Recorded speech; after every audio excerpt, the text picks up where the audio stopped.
J.D. Vance is a really bad candidate, and frankly, I think a really bad person. Our country is going to hell. Are you a racist?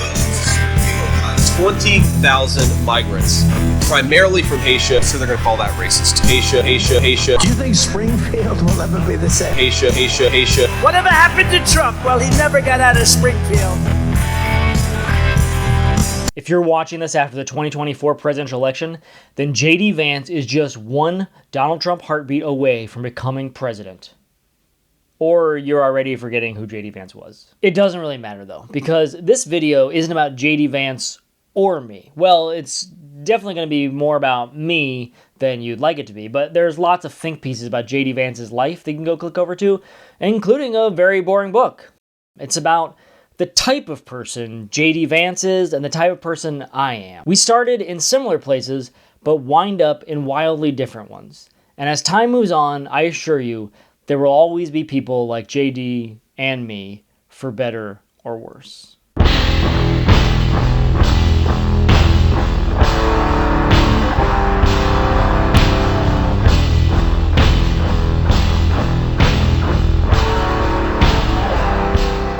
My name is Joel Straley, and I think I should start with a confession. I, like J.D. Vance, have accomplished nothing great in my life. I am not a senator, a governor, or a former cabinet secretary. I haven't started a billion-dollar company or a world-changing nonprofit. But despite all that, I still want to be President of the United States. Much more than J.D. Vance ever has. But I will likely never be president. But J.D. Vance just might. J.D. Vance will never be president.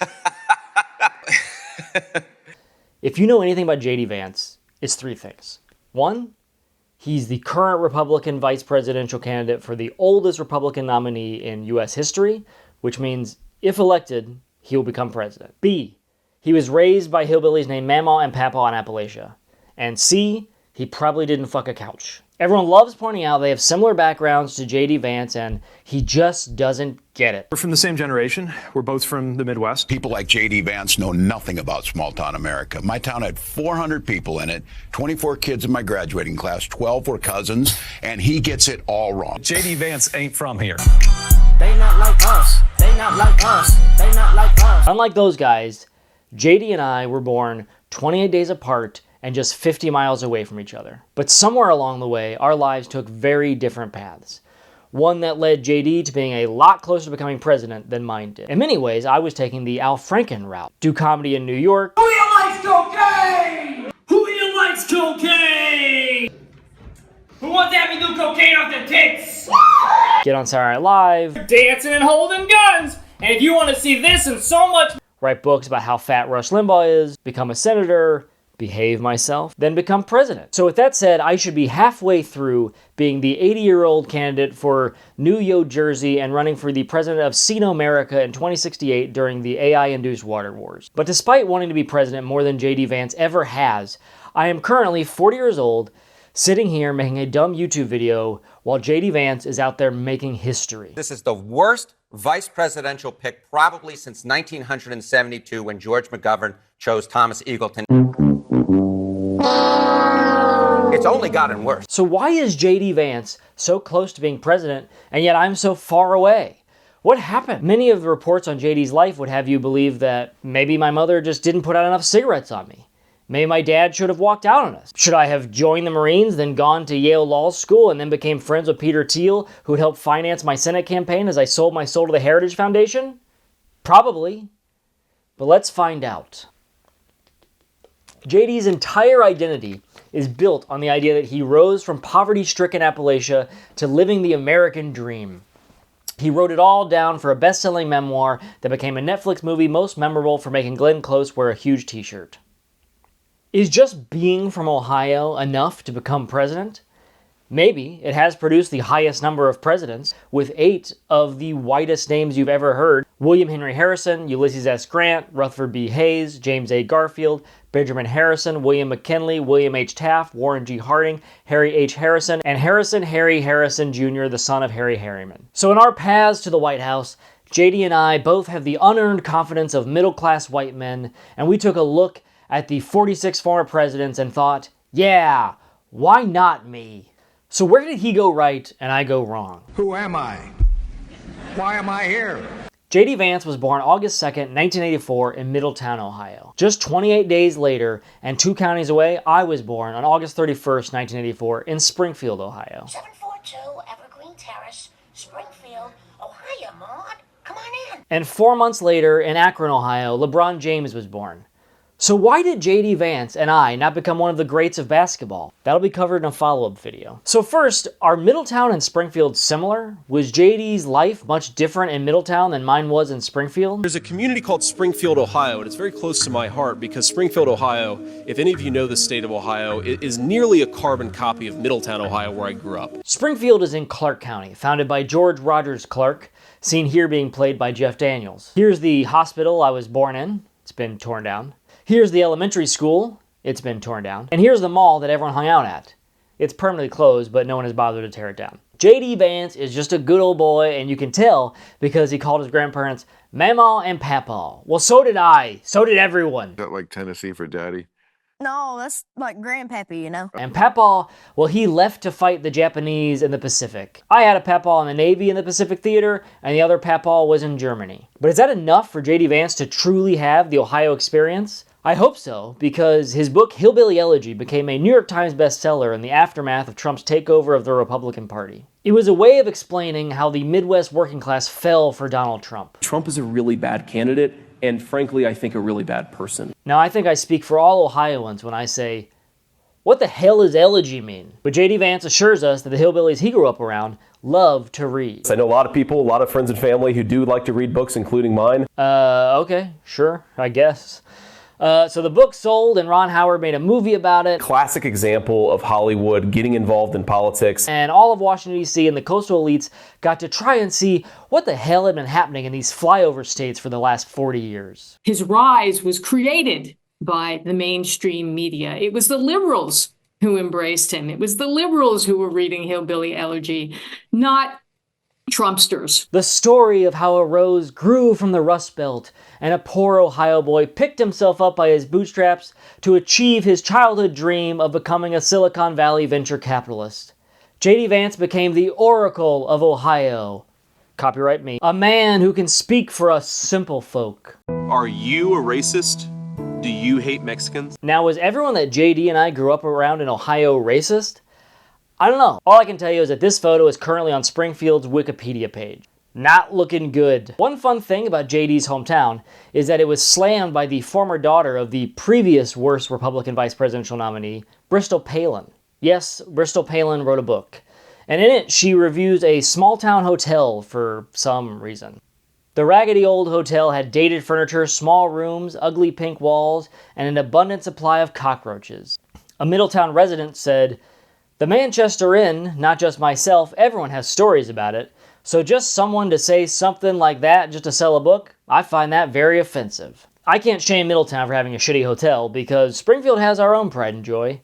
The Drake. This is the dirtiest, most disgusting, poorly run business in America. We found bloody needles in our room. I do want to say that nowhere in Hillbilly Elegy is the common phrase that I heard growing up all the time in Ohio. Hey, let me get a pack of Marlboro Reds and a Mountain Dew. I had a Diet Mountain Dew yesterday, and one today. I'm sure they're going to call that racist too, but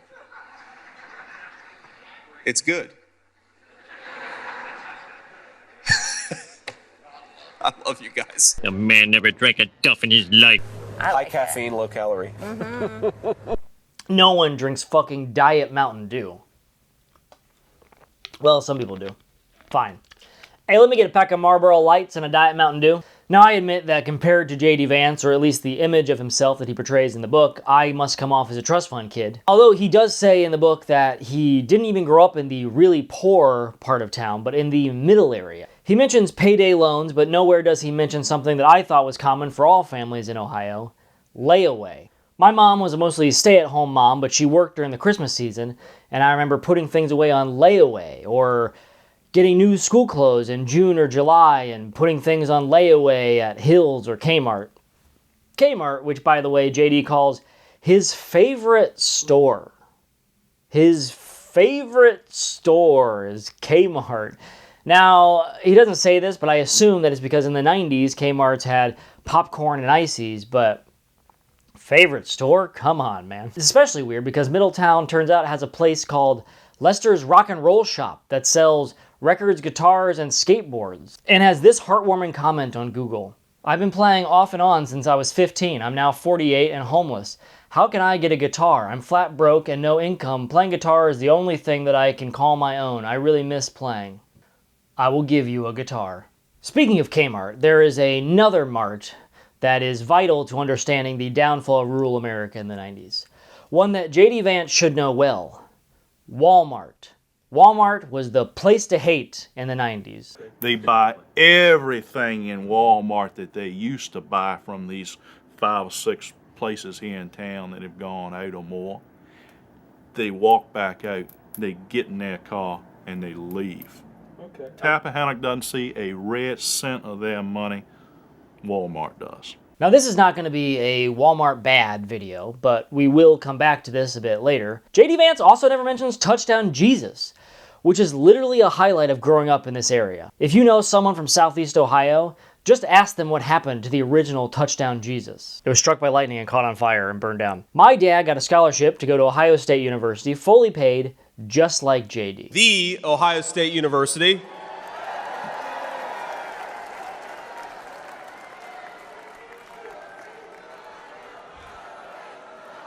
I'm sorry, Michigan. I had to get that in there. OH. Wow, we have fun. My dad's parents couldn't afford the expenses and didn't encourage him to go to college, so he didn't go. Instead, he had a son at 18 and one at 20 and started a family. He was a millwright. He walked into a semi-truck manufacturing plant at 18, and he worked there for the next 30 years. My dad and everyone's dad in Springfield, Ohio, worked at Navistar. We are Navistar. Then suddenly, everyone's dad didn't work at Navistar. This was the result of NAFTA. You can move your factory south of the border, pay $1 an hour for labor, hire a young 25, let's assume you've been in business for a long time, you've got a mature workforce. Pay $1 an hour for your labor, have no health care, that's the most expensive single element in making a car, have no environmental controls, no pollution controls, and no retirement, and you don't care about anything but making money, there will be a giant sucking sound going south. Hillbilly Elegy is essentially a book about what happened to the Rust Belt in the 90s, and it doesn't even have the word NAFTA in it. In fact, the book spends more time talking about Mountain Dew mouth. Now, we don't need to do a deep dive into NAFTA. I think it would suffice just to have a look at a chart of U.S. manufacturing jobs over time. It seems like JD has changed his tune recently. Or it's more convenient now to talk about NAFTA than it was in 2016 when he was pretending to be a hillbilly, which might be why he was more interested in talking about Mountain Dew mouth. Either way, JD has been talking about NAFTA now. You go back to 1994, I was a 3rd grader at Roosevelt Elementary School on Central Avenue, which doesn't exist anymore. We've got some Roosevelt people in here, God bless you. And 1994, this country gave a sweetheart trade deal to Mexico that sent hundreds of thousands of good manufacturing jobs, many of them in our communities, to Mexico. That was a bad idea. We shouldn't have done it. And Donald Trump said it was a bad idea, right? The current administration, by the way, supported it. This is basically true. My dad in 1996 wanted to vote for a candidate opposed to NAFTA and therefore had to support a third-party candidate who we will talk about soon. One person in Congress who did oppose NAFTA at the time was the senior senator from Ohio, Sherrod Brown, who will also come up later. JD also took shots at NAFTA in his RNC speech. When I was in the 4th grade, a career politician by the name of Joe Biden supported NAFTA, a bad trade deal that sent countless good jobs to Mexico. Boo! Thank God most Republicans then and the 1996 Republican presidential candidate didn't also support NAFTA. Boo! Oh wait, they did. Oh well, boo to everyone. At the end of Vance's RNC speech, the band played Fleetwood Mac's Don't Stop, which was very famously the campaign song of Bill Clinton's 1992 campaign, which led to NAFTA.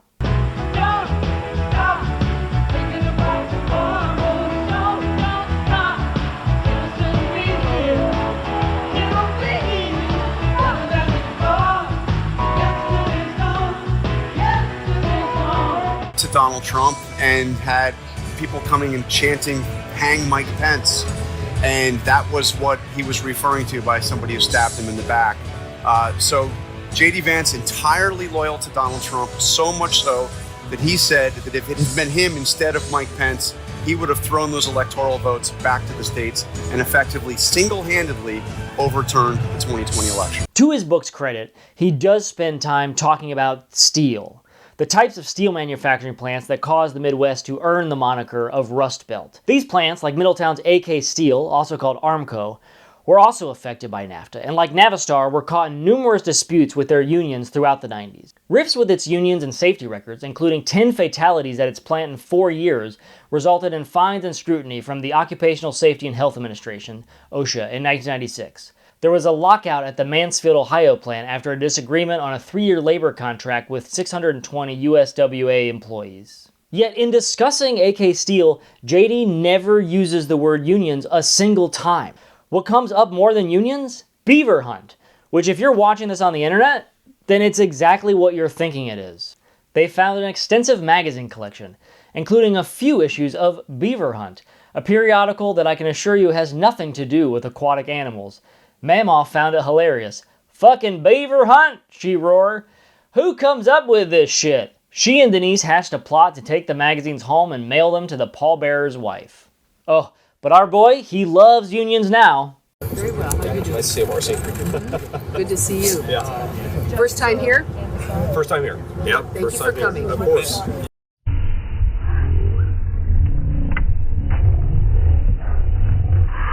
Unions was a word I heard a lot growing up because I was the child of at least 2 generations of Union Democrats. Despite this, JD and I do have similarities in our background. After a few weeks in kindergarten, I was held back for a year. I had to do 2 years of preschool because they said I was too antsy for kindergarten. So JD, I feel you, man. Which brings us to 1992, when JD and I were 8 years old. My family and I were camping in my grandparents' RV, and on the small antenna TV was a man with a funny voice giving a speech. He was running for president and had a very unusual name. I asked my mom, "Who's P-Rot?" I couldn't understand how a man whose name was P-Rot was running for president.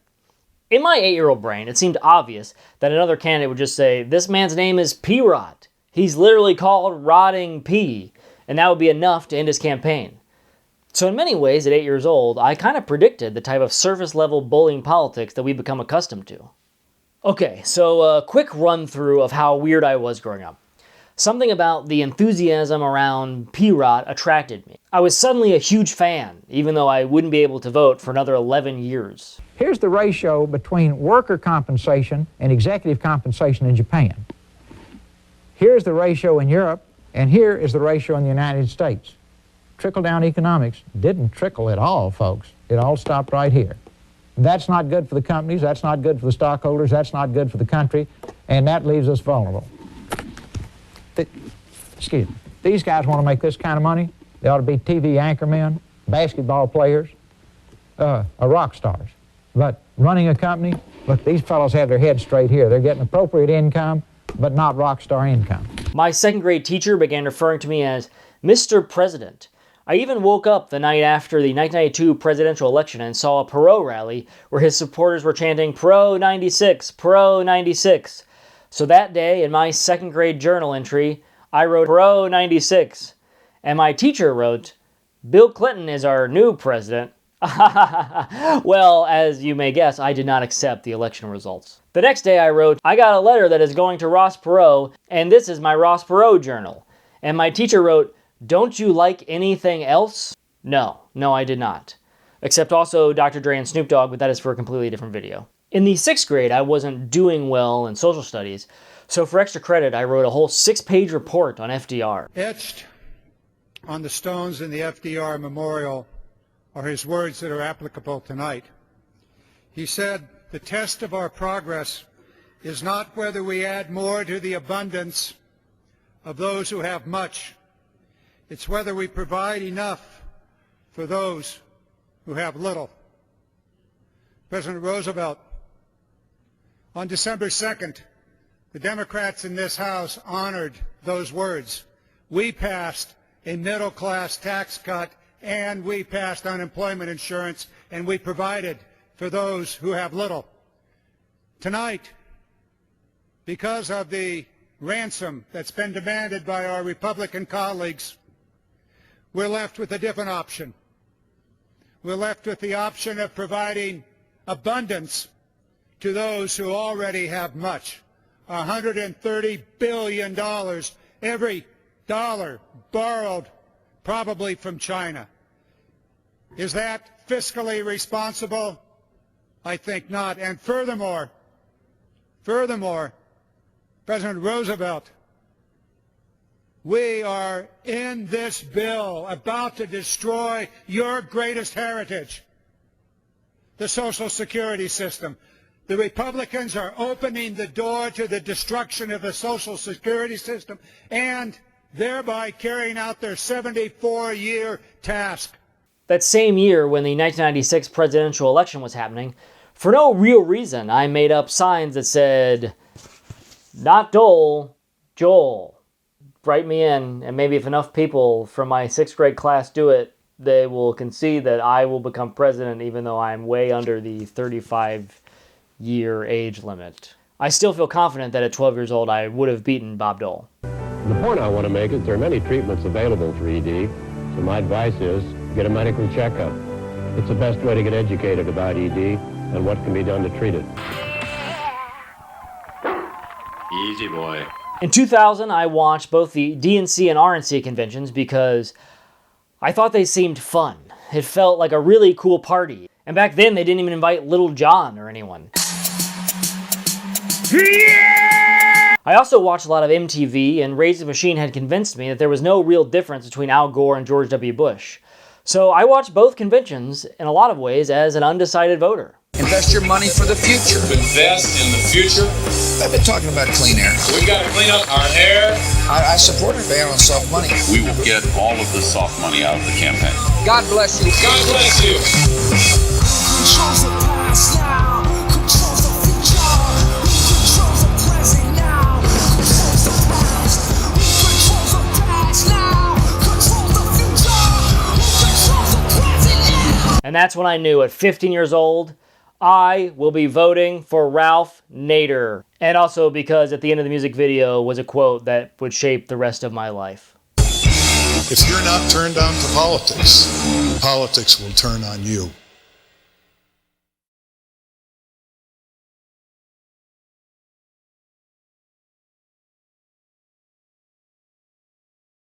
In 1999, JD and I both started high school. Welcome to 1999 on MTV. Here to help us ring in the new year, Limp Bizkit! Yeah, yeah, baby! And we were starting to get into politics in some pretty big ways.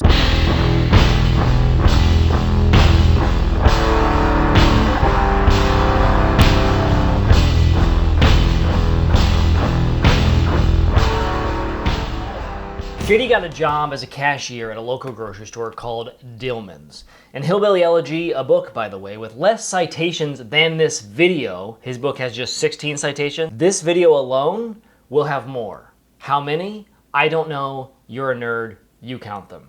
Anyway, in the book, JD says, I also learned how people game the welfare system. They'd buy 24 packs of sodas with food stamps, then sell them at a discount for cash. They'd ring up their orders separately, buying food with food stamps, and beer, wine, and cigarettes with cash. They'd regularly go through the checkout line speaking on their cell phones. Mamaw listened intently to my experiences at Dillman's. We began to view much of our fellow working class with mistrust. Most of us were struggling to get by, but we made do, worked hard, and hoped for a better life. But a large minority was content to live off the dole. Every 2 weeks, I'd get a small paycheck and notice the line where federal and state income taxes were deducted from my wages. At least as often, our drug-addicted neighbor would buy T-bone steaks, which I was too poor to buy for myself, but was forced by Uncle Sam to buy for someone else. This was my mindset when I was 17, and though I'm far less angry today than I was then, it was my first indication that the policies of Mamaw's Party of the Working Man, the Democrats, weren't all they were cracked up to be. Political scientists have spent millions of words trying to explain how Appalachia in the South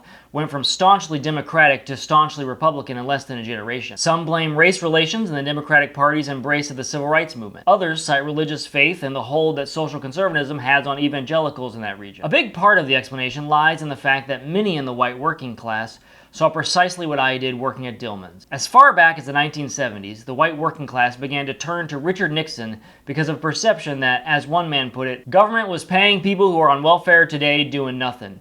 They're laughing at our society, and we're all hardworking people, and we're getting laughed at for working every day. You see, it had nothing to do with race relations or the Democratic Party's embrace of the civil rights movement. It's because poor people eat T-bone steaks. Knock it off, poor people! At this exact time, I was also working at a grocery store in Ohio. I worked at Kroger's for several years, and I was never asked to be or wanted to be a cashier. In fact, compared to what I was doing, cashiers may have been the goddamn shareholders. I was a bagger, meaning that I bagged groceries, not the type of carpet bagging that JD would later go on to do. And for an hour every shift, I had to wander around the parking lot gathering all of the carts. So the political lesson that JD learned as a cashier at Dillman's, which he was later so proud of he used it as an op-ed to promote his memoir, strike me as an incredibly common view. Most of the cashiers that I worked with thought and said the exact same thing all of the time, but they didn't get to write an op-ed later to sell their New York Times best-selling memoir. What makes JD think that he's so special? I'm a conservative kid. Of course I know that we should be giving people a hand up instead of a hand out. When writing about his experiences as a cashier in the 90s, JD is choosing to avoid the impact of downsizing and outsourcing that was occurring in many large manufacturing and steel corporations around him. And instead, he thinks he's some kind of political genius because in 1999, he's still parroting Ronald Reagan's welfare queen myth. JD Vance is an idiot.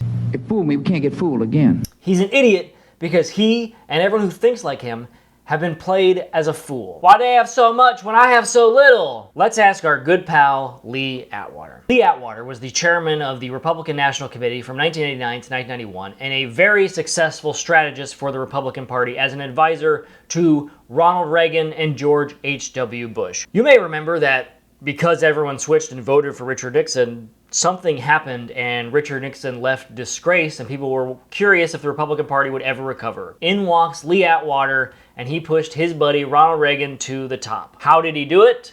No one knows, except for he did say a thing about how he did it in 1981.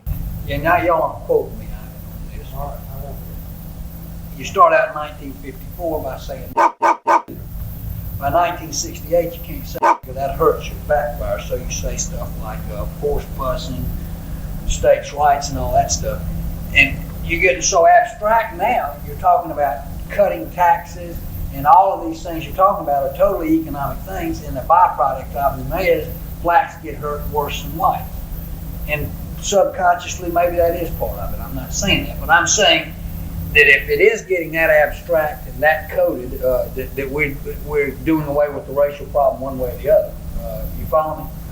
Because obviously sitting around saying we want to cut taxes, we want to cut this, and we want is much more abstract than even the busing thing, and a hell of a lot more abstract than. Don't quote him on that. Now, just to pick this point to death, I was curious because JD's frustration with seeing poor people on cell phones did become a larger and much more racist political angle during the Obama administration when they were nicknamed Obama phones. I didn't get a cell phone until 2004, my sophomore year of college, when JD would have been in the Marine Corps. What JD is complaining about is related to the Lifeline program, which subsidizes phone service for low-income people. First landlines, then cell phones, and as of 2016, it also offers the option of internet service. It provides a subsidy of up to $10 a month for Americans below 135% of the poverty line and was created in 1985 under a president who it turns out was not Barack Obama, a president who is famously known for his love of poor people, Ronald Wilson Reagan. There you go again. And Ronald Wilson Reagan loved giving poor people handouts so much that 2 years later, in 1987, he would make unemployment compensation subject to federal and state taxes. So if JD was looking down at his taxes and feeling puzzled, poor people who received unemployment benefits were doing the exact same thing, feeling a lot more puzzled. Once worked for the Illinois State Unemployment Compensation Board, behind the counter, this is true. And at that time, we made $60 a week, and the claimants made $55. This is true. This is true. And they only had to come in 1 day a week. Now,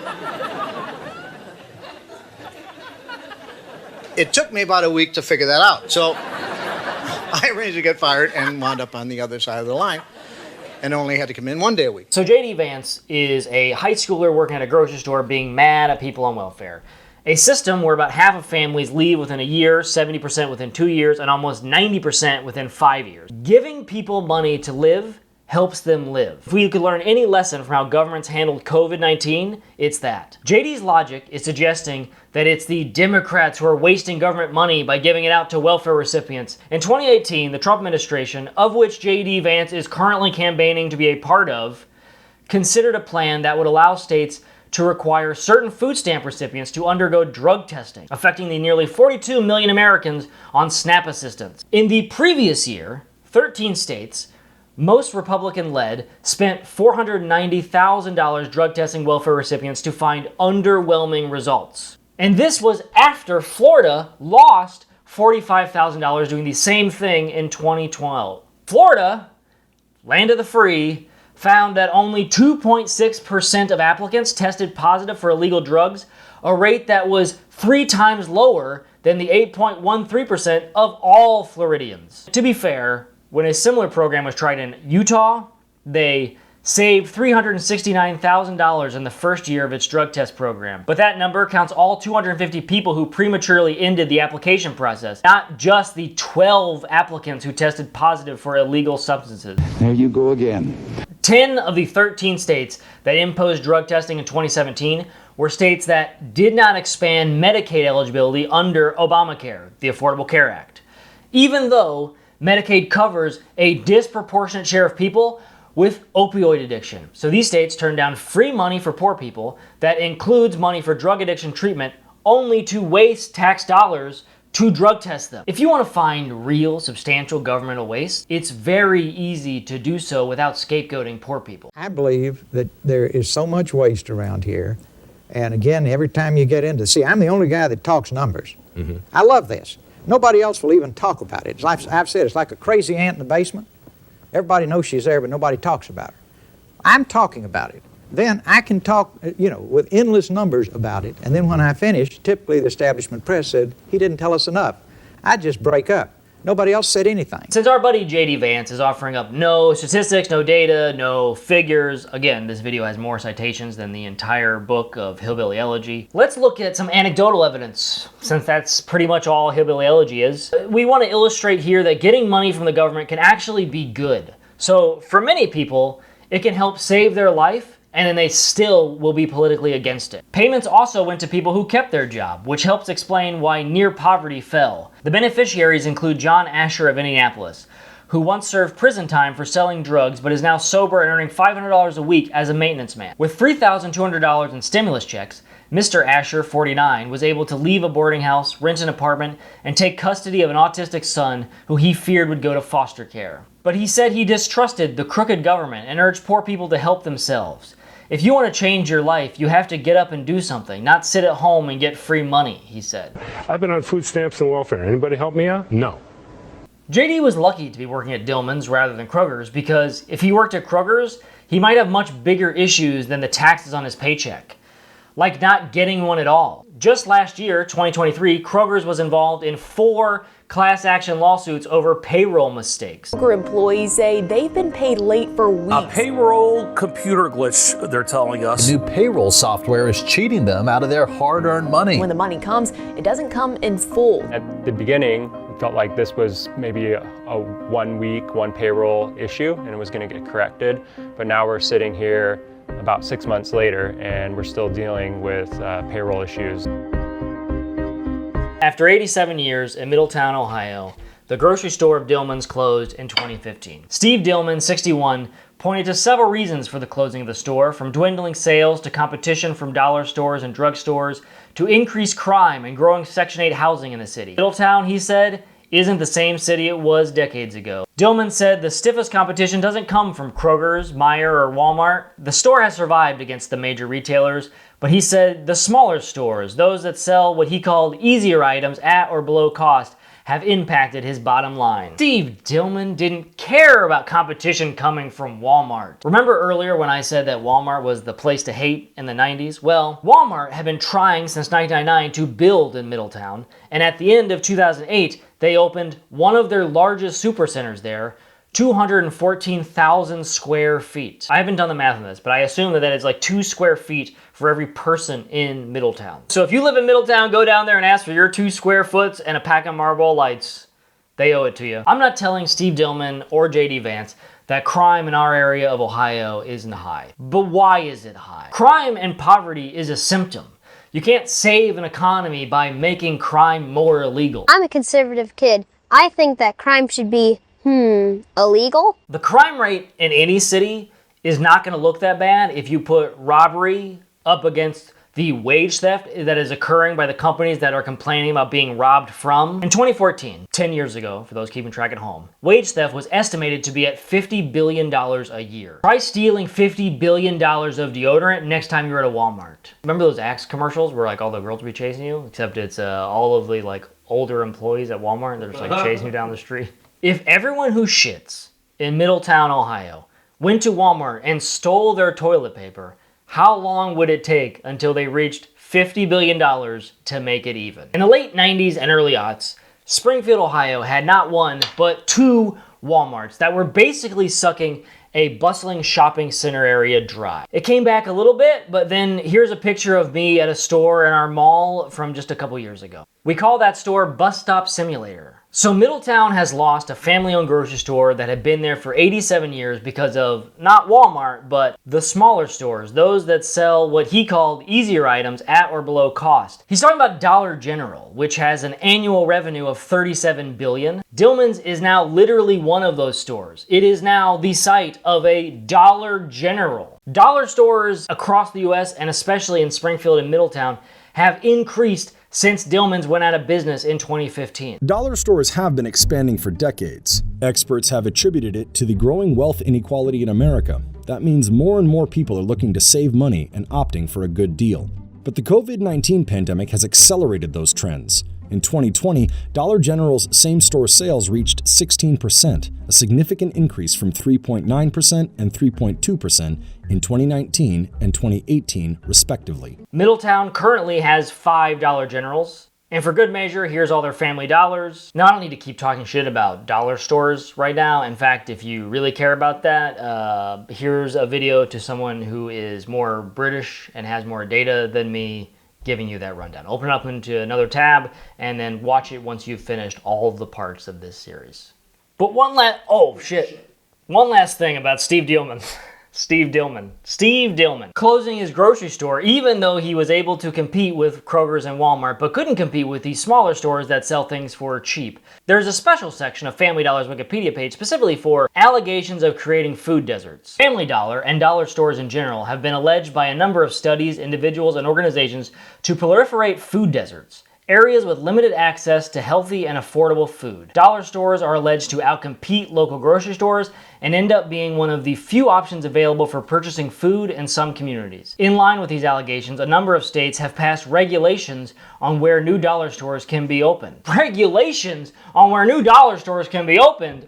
I thought government regulations were bad. I think you can make a very sound argument that competition would force people to do better work. Like if you're a plumber, you have a vested interest in doing the best plumbing job you can so that people will rate you on Yelp so that you will get more work. You don't have a vested interest in cutting corners. Now you might, right? You're going to push it as much as you can to save as much time and energy and money as you can. Mm-hmm. But once you go over that edge, you don't want to be known as the guy that you tightened something too much so that you flooded the house, or when you're building a house. You're thinking logically though. When people fuck things up and short things and do things terrible, they're not thinking logically. But I don't think it's the government. I don't think it's the government that they're like, the government gave me this regulation, so that's why I'm going to do it right. Well, if they didn't have any regulations, there'd be no incentive whatsoever to do it right. No. I'm sorry to Mr. Dillman, but JD Vance has no answer for you because that's capitalism, baby. The average Dollar Tree store grosses $1.7 million a year.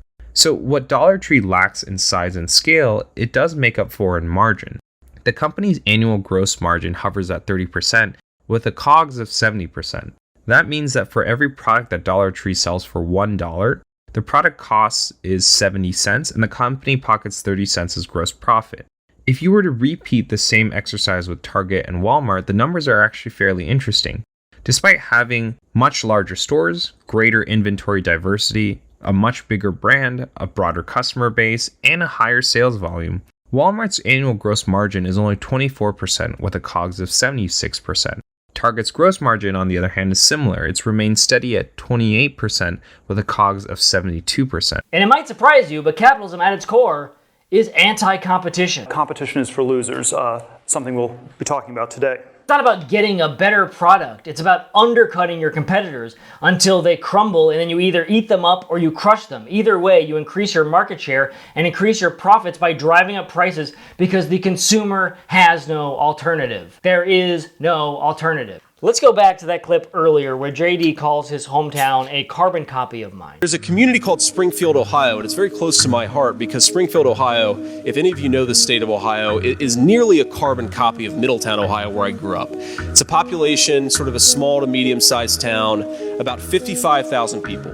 In the last 4 years, thanks to Joe Biden's open border policies, the city of Springfield has gone from 55,000 residents to 75,000 residents. The 20,000 resident delta is almost all recent Haitian immigrants. Now go to Springfield, go to Clark County, Ohio, and ask the people there whether they have been enriched by 20,000 newcomers in 4 years. It's disingenuous to believe that this is A, the true source of problems facing the Midwest, and B, that cities like Springfield were living in some economic dream state before the arrival of Haitian immigrants. Allow me to read again from J.D. Vance's book, Hillbilly Elegy. I noticed that a Facebook friend, an acquaintance from high school with similarly deep hillbilly roots, was constantly changing boyfriends, going in and out of relationships, posting pictures of one guy 1 week and another 3 weeks later, fighting on social media with her new fling until the relationship publicly imploded. She's my age with 4 children, and when she posted that she finally found a man who would treat her well, a refrain I'd seen many times before, her 13-year-old daughter commented, "Just stop. I just want you and this to stop. I wish I could hug that little girl because I know how she feels." In a New York Times best-selling memoir, he finds it appropriate to talk about the Facebook post of a high school acquaintance just so he can comment on her relationship status, to make some bigger point about love and poverty in Ohio or something. By the way, a better title for the book? Love and Poverty in Ohio. Well, let me do the same, okay? Because I have a Facebook friend who's actually an actual friend who I was friends with in junior high and high school. Hi, Mark. One day I was scrolling or stalking his page when I saw a video that he shared of his dad. Basically, his dad, who lives in Springfield, was driving to work and picked up a Haitian family that needed a ride. He decided to film a video in his car with them, basically saying that the family he met was good, God-fearing people who were just looking for work and trying to provide for their family, and that if you're in a position to help them out, you should, because it's people like that that make this country great. I'm paraphrasing, and I didn't want to put someone on blast and post this video, but Mark, if I'm wrong about any of this, just call me out in the comments. Hey, it's Joel. Sorry if this is jarring to interrupt myself, but just want to say that all this was written and recorded before the debate happened. You may remember in Springfield, they're eating the dogs. Yeah, so I'd already talked a little bit about the Haitian community in here, and I just kind of wanted to tag onto this with a take from a Springfield resident who may or may not be related to me. Our town had invited the Haitians to come around 2014, or at least our mayor did, made our city available to these people to take some of the manufacturing jobs that we had that our people would not take and our businesses could not find people for. Mirsu says he came to Springfield for the same reason most Haitians did. He heard that housing was cheap and jobs were plentiful. Jamie McGregor is the CEO of McGregor Metal, which makes welded parts for the auto and farm industries. Right now, about 10% of his workforce is Haitian, over 30 employees. I wish I had 30 more. Our Haitian associates come to work every day. They don't have a drug problem. They'll stay at their machine. They'll achieve their numbers. They are here to work. And so in general, that's a stark difference from what we're used to in our community. Since he came with this false narrative of the illegal Haitians who are here who are here legally, raising hell and bringing diseases, which the disease rates went down, the crime rates went down. Our employers are happy with the employees they're getting. Anyhow, now our town has turned into where we have to have state troopers in every elementary school, every high school. Our colleges have been shut down from false bomb threats. Our hospitals have been shut down by false bomb threats. We condemn all violence and condemn all threats of violence. People are frustrated with the national media attention. Some people are also grateful that finally someone is paying attention to what's going on. We now have the Proud Boys marching with their Nazi banners right through our cultural jazz festivals. I was at the head of the anti-Haitian immigration march earlier this month. The literal Nazi, he marched with swastikas. First of all, I've come to bring a word of warning. Stop what you're doing before it's too late. Crime and savagery will only increase with every Haitian you bring in. And with it, public frustration and anger. You sound threatening to me. I'm going Based on the comments if I could ask the police to go ahead. I'm sure I don't need to tell you that. Just sound threatening if you go ahead and just peacefully be removed. And this year, we've seen them in Harrisburg, Pennsylvania. We've seen them in Springfield, Ohio. They were trying to get in on the anti-immigration, like you say, thing that the topic's so hot right now. And so white nationalists know that too. And they have been appearing at Springfield rallies. They have been appearing at Springfield City Council meetings and making threatening speeches. And they have been online and they've been making these memes and pushing this angry, racist rhetoric. And usually that's where it stops, right? For this time, for some reason, J.D. Vance and Donald Trump have promoted these claims and refused to back down from them. So for these white nationalists, this is mission accomplished. And now we've got the other side responding with black militia marching through our town. And the rhetoric just will not stop. The only problem they have really caused is probably lack of driving experience causing wrecks. That's the only downside I see from having this influx of Haitians come into our community. I think with time they'll acclimate, they'll learn how to drive, and our community will be the better for having them. The national rhetoric needs to stop and leave our little rural town alone. Then we should ask, what has he done for the community, the white people in Ohio that he does care about? Is he talking about their jobs? Has he talked about the train derailment that happened a year ago in Springfield, Ohio? Is he talking about the federal money that he's currently blocking from coming to OK Steel, the steel manufacturing plant in Middletown, Ohio? No, he is not. But this ties in to wasteful government spending, something that J.D. Vance and the Republicans tend to care about. Okay, government can't give money to poor people. Again, we were talking about tens of thousands or hundreds of thousands of dollars that had been wasted drug testing poor people who receive unemployment insurance. But now literally millions of dollars have been spent to JD's heightened rhetoric that has caused over 30 bomb threats, mostly coming from international sources. So with that, JD obviously doesn't care about government spending money when it's helping them make people more divided, could possibly lead to him becoming vice president. But now back to me with our regularly scheduled programming. Between 1999 and 2014, Springfield saw the median income decrease by 27% compared to just 8% across the rest of the country. In the 1990s, Springfield lost 22,000 blue-collar jobs. And if you want to know more, NPR in 2016 did a national article called Springfield, Ohio, a shrinking city faces a tough economic future. And this is to say nothing about the rise of Walmarts 20 years ago and the rise of dollar stores today. Yes, I'm still complaining about Walmart. There you go again. To make up for it, here you go. Here's a clip of Sam Walton hula dancing. Grab him by the hand. And I'll never do it again. I'll never challenge our folks again. Everybody loves Luke with the load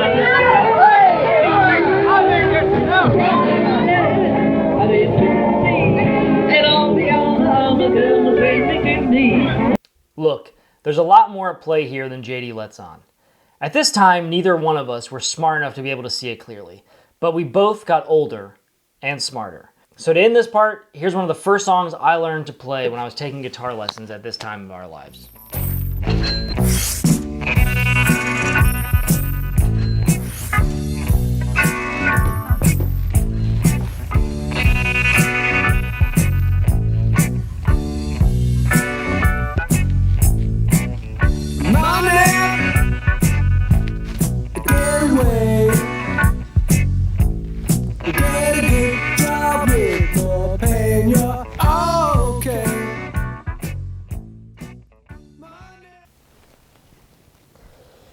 time we talk about a very specific event that happened when JD and I were juniors in high school.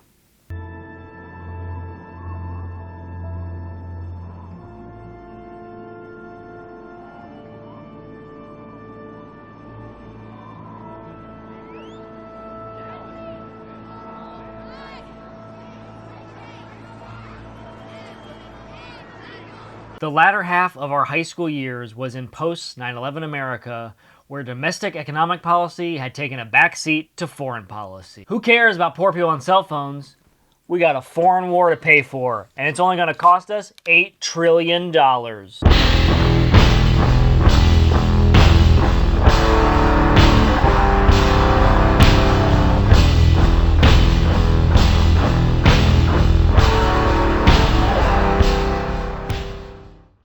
You know, JD could have really helped his political awakening by just going out and buying a System of a Down CD. While research on successful drug policy shows that treatment should be increased, and law enforcement decreased while abolishing mandatory minimum sentences. That's what I was listening to when I was gathering carts in Kroger's parking lot. And let me tell you, nu metal bands were a lot better for your political awakening than some of the more legitimate voices in the media at that time. When Slipknot and System of a Down first picked a name for their Metal Fest, the Pledge of Allegiance tour, they were going for irony.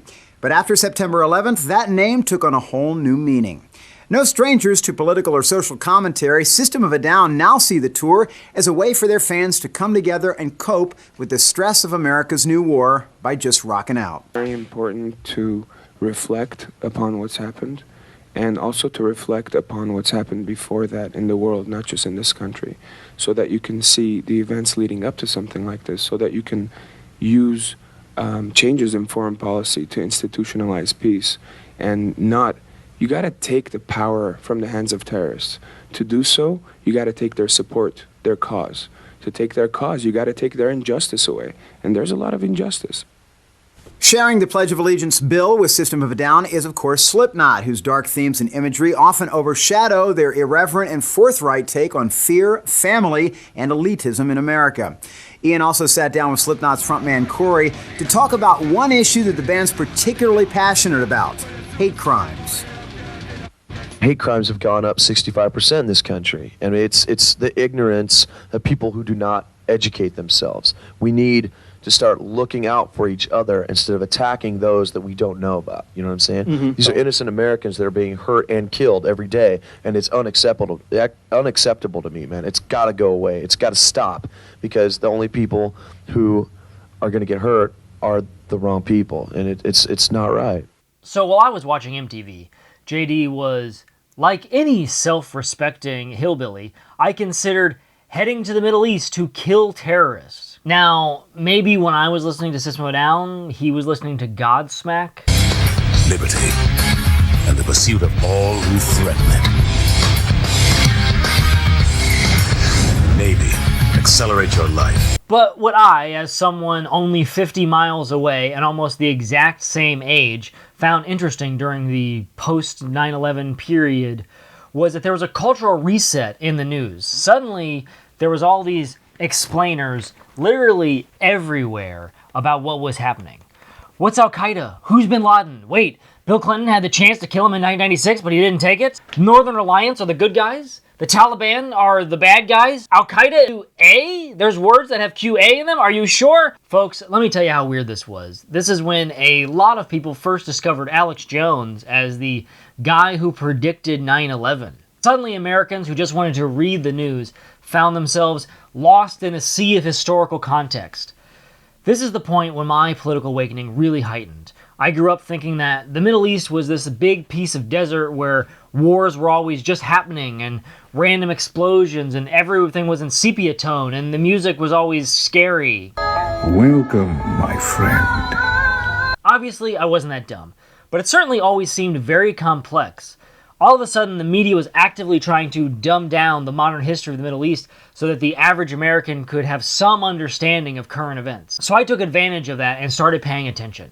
Or, to put it another way, you exist in the context of all in which you live and what came before you. In JD's book, he tries to locate when the heartland had turned their back on the Democrats. Political scientists have spent millions of words trying to explain how Appalachia and the South went from staunchly Democratic to staunchly Republican in less than a generation. And I can tell you, from my perspective, it was about a year after 9/11. The push for the Iraq War felt off, and I remember talking to my dad about it. Why were so many Democratic politicians pushing this thing that felt like a bad decision at best, and at worst, a manufactured heist just to get oil? Now hold on, here's the best part. Here's how we get the story out to the American public. A quote-unquote anonymous White House source, basically us, Cheney, Romney, Condi, whoever, would speak to all the major media outlets like the New York Suck My Dick Times. And then Judy Miller or J-Bomb would write up the story, and the same people who planned the story, Cheney, Rummy, Conner, etc., go to all the news shows like Meet the Press, This Week in Washington, The View, and hold up the story that they planted and say, wow, look what the Times said. Pretty good plan, huh? Yeah. Slowly our case was made, except there was one last hitch. Most of the world thought we were crazy. And with the coming election, this would cause a lot of trouble for the Democrats.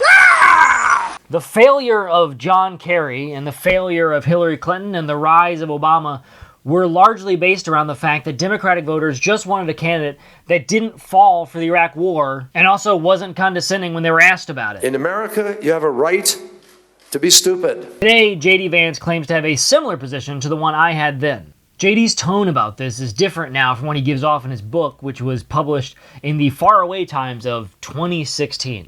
And in 2003, and look, it was a Republicans and Democrats, a lot of people supported this. I'm not just beating up on the other side.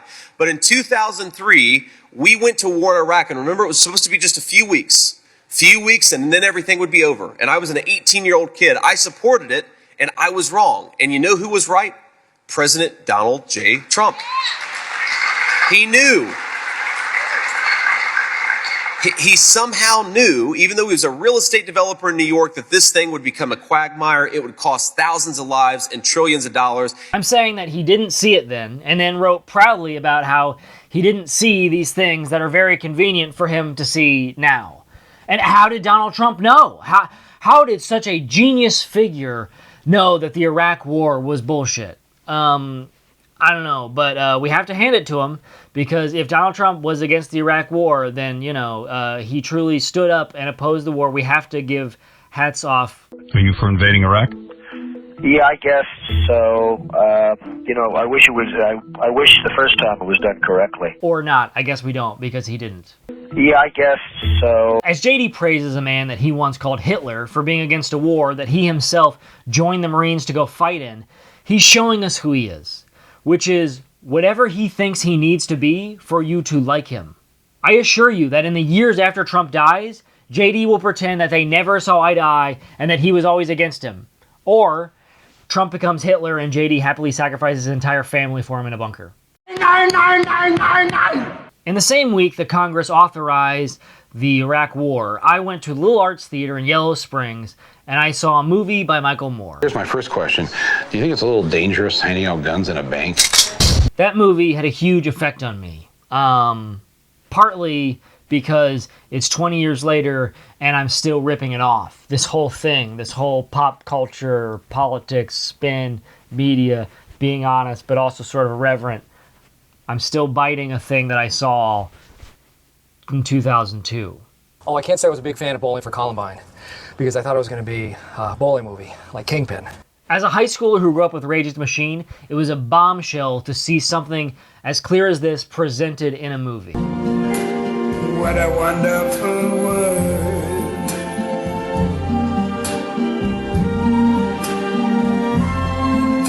The colors of the rainbow, so pretty in the sky, are also on the faces of people going by. And if you want more of that kind of thing, shameless plug, check out The Present Situation. Now, despite your opinion about Michael Moore, I think it's safe to say that he generally has very good political instincts. Or at the very least, he stopped me from going to the Middle East to kill terrorists like any self-respecting hillbilly. At this point in our lives, JD and I actually started doing something similar that most Ohio teenagers were not doing. Reading books. JD is reading books about social policy like The Truly Disadvantaged by William Julius Wilson or Losing Ground by Charles Murphy, and I'm discovering Howard Zinn, Noam Chomsky, and even Nietzsche, someone who many of the people who will later influence JD's life were also reading in their youth, but I grew out of it and they did not. At this same time, JD moves into Mamaw's house, which will be airing this fall on NBC at 8 p.m. A move that he credits as literally saving his life by encouraging him to go to college and ultimately just puts him in an environment where he is happy. He takes up golf because she tells him that's where rich people do business. I was not playing golf. In fact, I didn't play any sports in high school. I used to use 2 facts from this time in my life to describe myself. 1, I skipped my junior prom to go to a Star Wars convention. And 2, I was 2 votes away from becoming prom king. Partially because I plastered these all over the high school so people would vote for me as a joke. But I still think that I was less of a joke candidate than JD Vance. If I had Peter Thiel's money backing me, I think I could have been prom king and queen. But more on that later. After graduation, JD enlists in the Marines because he would always regret not participating in America's newest war. Yeah, I think I'm good on that. I think I probably won't wake up and be like, oh man, I should have joined that war when I had the chance. Nah, I'll just go see the movie later, I think. So I actually decided I would do the opposite, and I applied to the first state university I heard of that had a film program. So I went to Bowling Green State University, BGSTD, baby! Don't wanna be an American idiot. Don't want a nation under the new media. So I was sitting on the couch one day after school, and then I saw a car commercial about college.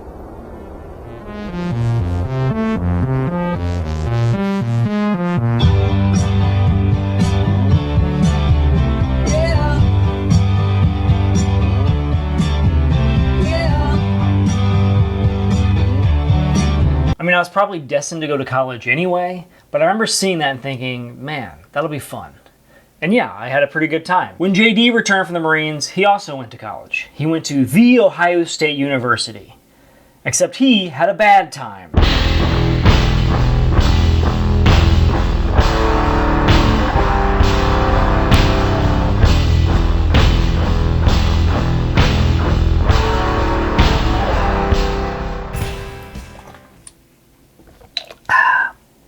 Laundry day. So while I was drinking Sparks and playing offbeat psychedelic noise music,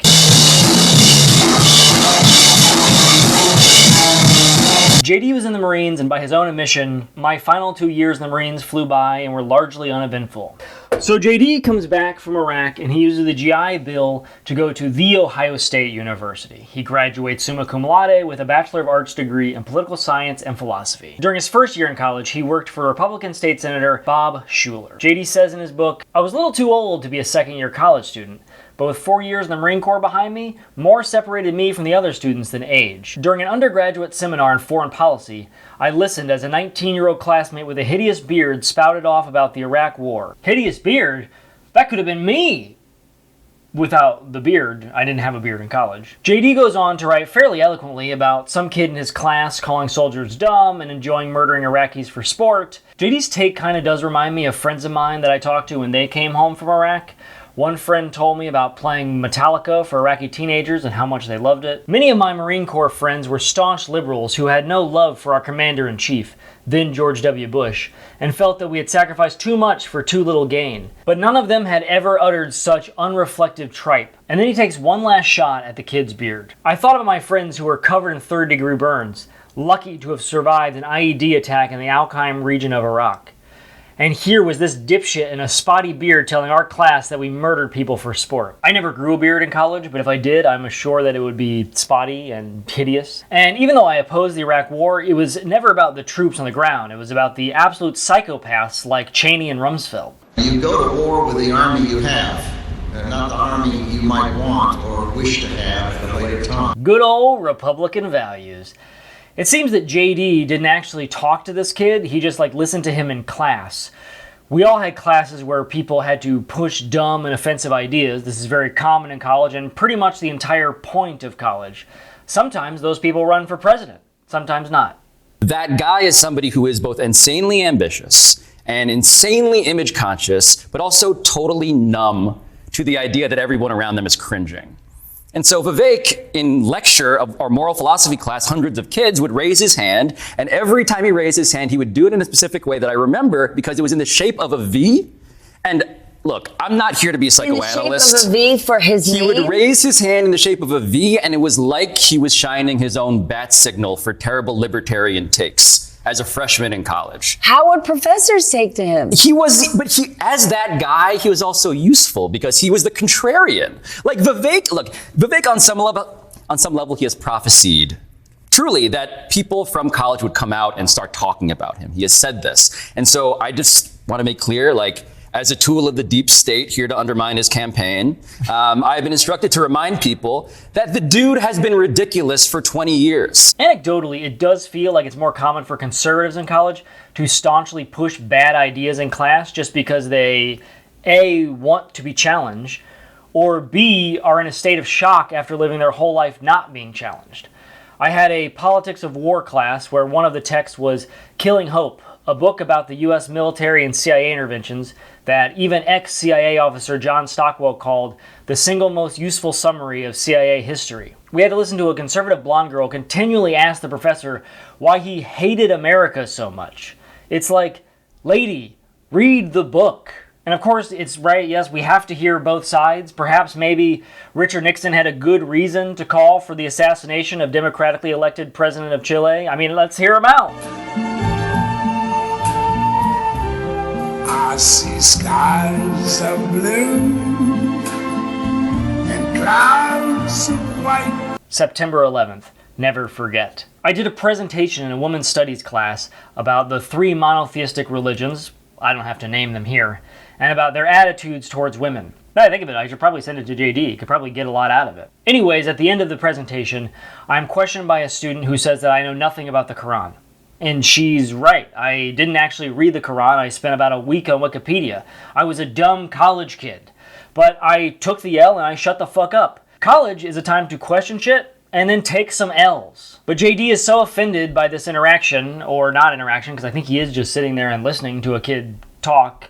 But he goes home and he does the math and he figures out how he can get through college and graduate as fast as possible. He gets a 4-year degree in about 2 years, and I do the opposite and spend 5 years getting a 4-year degree. During my college years, I came into contact with some people in groups that would later coincide with JD's life. First, remember this picture from earlier? So that is in Washington, D.C. in 2007. As soon as we got off the bus, we were told, "Get out of the way, draft dodgers," by some lovely bearded fellas in biker jackets. Now that's me and my friend Drew. We both shared a love of politics, particularly how hilariously stupid Fox News was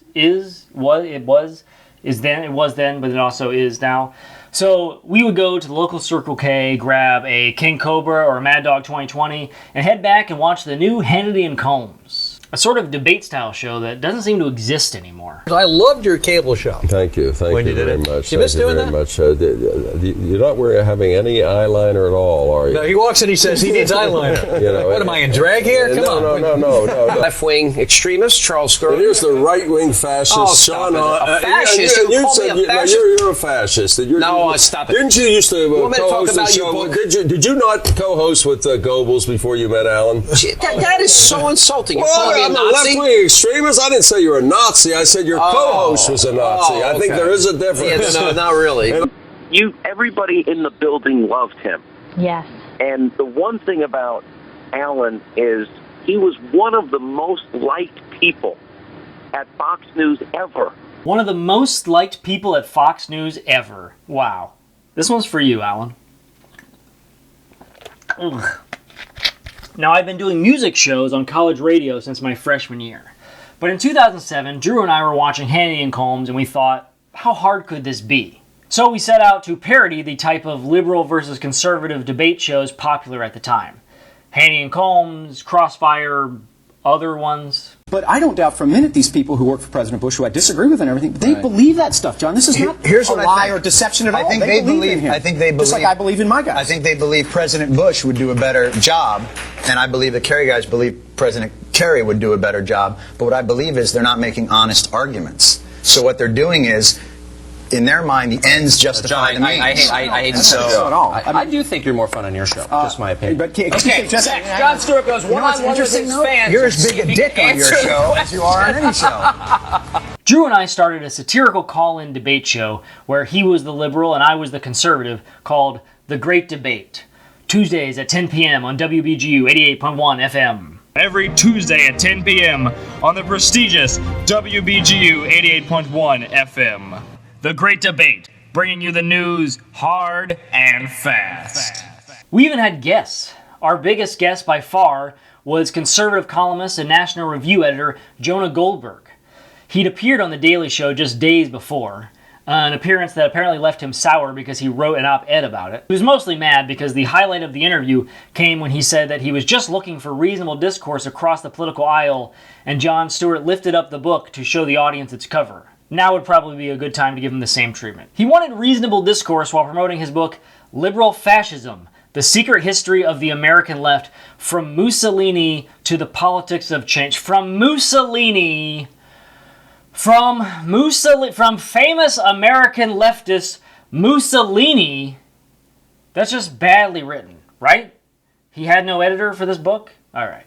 The book now strikes me as even dumber than it did then. In fact, for a more recent example of how dumb this trope has grown in conservative books, skip to part 7 of this series. This was 2008, and this guy was literally writing a book that was, actually the Z in Nazi stands for socialist, so how can they be right-wing? You know, it really seems that the theme of this whole series is just bad political instincts, but hey, it's actually kind of coming back in fashion, so it might be time for a reprint, Jonah. Just, step 1, search for liberal fascism in your book. Step 2, replace it with woke mind virus. Step 3, profit. Now, Drew and I will both admit that he did wipe the floor with us, and he even threw in this nice insult at the end. I think you guys might want to downgrade the title of the show from Great Debates to, Debates or something. But now that you're in the spotlight, JD, I can tell you that Jonah is also no fan of yours. What does that make the JD Vance pick look like to you and to America? A mistake. Yeah. Look, I mean, I very rarely tout my own predictions because usually my predictions are so wrong. But the day after the convention, we recorded the Chris Wallace show on CNN, and I predicted that the honeymoon for Vance may not last as long as people think, and that it may have a rockier rollout than people think. I did not mean that by Monday this would seem like conventional wisdom. I thought it was going to be a few weeks or a month or whatever. And the fact that Vance's convention speech kind of sucked showed that he doesn't have a lot of great political chops. A former alumni of my college was the current vice president of E! Entertainment Television, so he helped arrange for a handful of internships each summer, and I was lucky enough to get selected. So I spent a summer interning at E! and living in the Oakwood apartments in Burbank. While I was out there, I had very limited money. My parents were trying their best. My dad's incredibly resourceful, and he does much better with money than I could ever hope to, but nonetheless, I was living in Los Angeles, and it was costly. Luckily, I was out there with a high school friend of mine, and we decided to get a part-time job together. When we would leave our internship, we would walk together across Wilshire Boulevard to do evening shifts, making phone calls for whoever this company asked us to make phone calls for. This was the summer of 2006, right before the midterm elections, and everyone was pissed off. If we were calling to raise money for the Democrats, they were pissed off at George W. Bush. If we were calling to raise money for the Republicans, they were pissed off at George W. Bush. One of the clients that we had to cold call for was the Heritage Foundation. I had not heard of the Heritage Foundation. I suspected they probably sucked, but at 22, I did not know then that think tanks pretty much control public policy. So there I was, taking a check funded by the Heritage Foundation, gallivanting across LA to go make it to an outdoor screening of An Inconvenient Truth presented by Al Gore in person, just living my best life, none the wiser. However, older JD Vance, he does know better, and he has become very acquainted with the Heritage Foundation. JD has even written the foreword to a book by the current president of the Heritage Foundation. A book that one can assume would be very damaging to JD's public persona because they moved the release date of the book until after the 2024 election. You may have actually heard of them recently, as the Heritage Foundation leads the 2025 Presidential Transition Project, also known as Project 2025, as an extensive plan to consolidate presidential control over the executive branch of government to accomplish its policy goals. What is the relationship between the nominee and Project 2025? Well, on one level, it's good that President Trump and his campaign distance their campaign from anything else, right? I mean, they're trying to win an election. Also, legally, it's important for people to know that Project 2025 is independent of any candidate. We've put this together for any candidate to lean on. But secondly, to the heart of your question, our relationship with Mr. Trump and his advisors remains very good. The critical job of institutions such as Heritage is to lay the groundwork, and Heritage does such an incredible job at that. On July 12, 2024, Heritage started a conspiracy theory that Biden could attempt to remain in office following the 2024 election by force, and that the 2024 election was illegitimate in advance. Yeah, you wish. Baby, come back. Any kind of fool could see there was something in everything about you. So, if you do know the Heritage Foundation, it's because you did like you were told and you Googled Project 2025. And if you'd like to go deeper into them, skip to part 7. But in 2006, I didn't know any better. I was too busy deciding if I should splurge and get the $1.25 Rodeo Burger from Burger King, which also we never knew if it was Rodeo Burger or Rodeo Burger, because LA has Rodeo Drive. But it was either the $1.25 Rodeo Burger or a regular burger and tap water, and then maybe we would split fries together if we had just got paid. It's safe to say that this was the period when both JD and I were breaking out of our Ohio bubble and exploring the different states. But still, we were out there meeting new people and seeing what life had to offer. JD went from OSU to Yale Law School. I wanted to apply to Harvard as a joke, just to get the rejection letter, and my dad said, if you have money to pay the application fee as a joke, then you can use that money to help pay for his college, and then the laughter ended and I never mentioned it again. At Yale, our buddy JD made some friends. We called ourselves the Island of Misfit Toys, as there was no real unifying force to our team. A conservative hillbilly from Appalachia, the super smart daughter of Indian immigrants, a black Canadian with decades worth of street smarts, a neuroscientist from Phoenix, an aspiring civil rights attorney born a few minutes from Yale's campus, and an extremely progressive lesbian with a fantastic sense of humor, among others. But we became excellent friends. Wow, JD, he's cool. There's just one problem here. Hey Sophs, here's an excerpt from my book, Mr. Vance wrote to his friend Sophia Nelson. I sent this to you not just to brag, but because I'm sure if you read it, you'll notice a reference to an extremely progressive lesbian. I recognize now that this may not accurately reflect how you think of yourself, and for that I'm really sorry, he wrote. I hope you're not offended, but if you are, I'm sorry. Love you, JD. Nelson wrote back the same day, calling Mr. Vance buddy, and thanking him for being sweet, adding, if you had written genderqueer radical pragmatist, nobody would know what you mean. Nelson asked for an autographed copy, then signed off with, love, Sophia. That's right, JD's friend who he called a lesbian actually identifies as transgender. Whoops. I hope you recognize that the description came from a place of ignorance when I first started writing years ago. Do you support the AR legislation criminalizing providing medical care to trans kids? Nelson texted him in April 2021. I do. I recognize this is awkward, but I'll always be honest with you, Mr. Vance responded. I think the trans thing with kids is so unstudied that it amounts to a form of experimentation. Nelson wrote back that his position deeply saddens me. I know I can't change your mind, but the political voice you have become seems so far from the man I got to know in law school, wrote Nelson, later explaining their position as a trans person who accessed needed health care so I could live a full life. I have a 130, Mr. Vance wrote. I will always love you, but I really do think the left's cultural progressivism is making it harder for normal people to live their lives. You see, Sophs, the left's cultural progressivism just makes it so very hard for normal people to go on. So we have to have each state hire someone to look at every child's genitals and then give a thumbs up or thumbs down. JD sent his friend a signed copy of his book. To Sophia, a good friend, a fellow Midwesterner, and, despite being a godless liberal, a great person, JD Vance. A godless liberal and a great person? Who knew? You know, I do think that if JD and I had met under different circumstances in college, that we may have become friends. And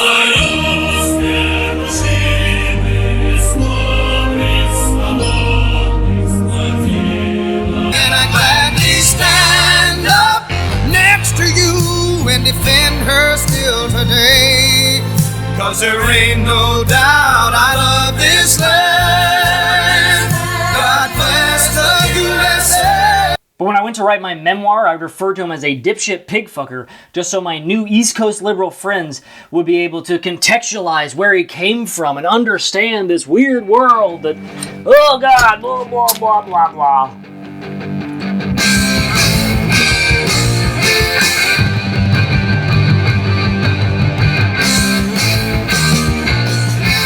You tell me you like the taste.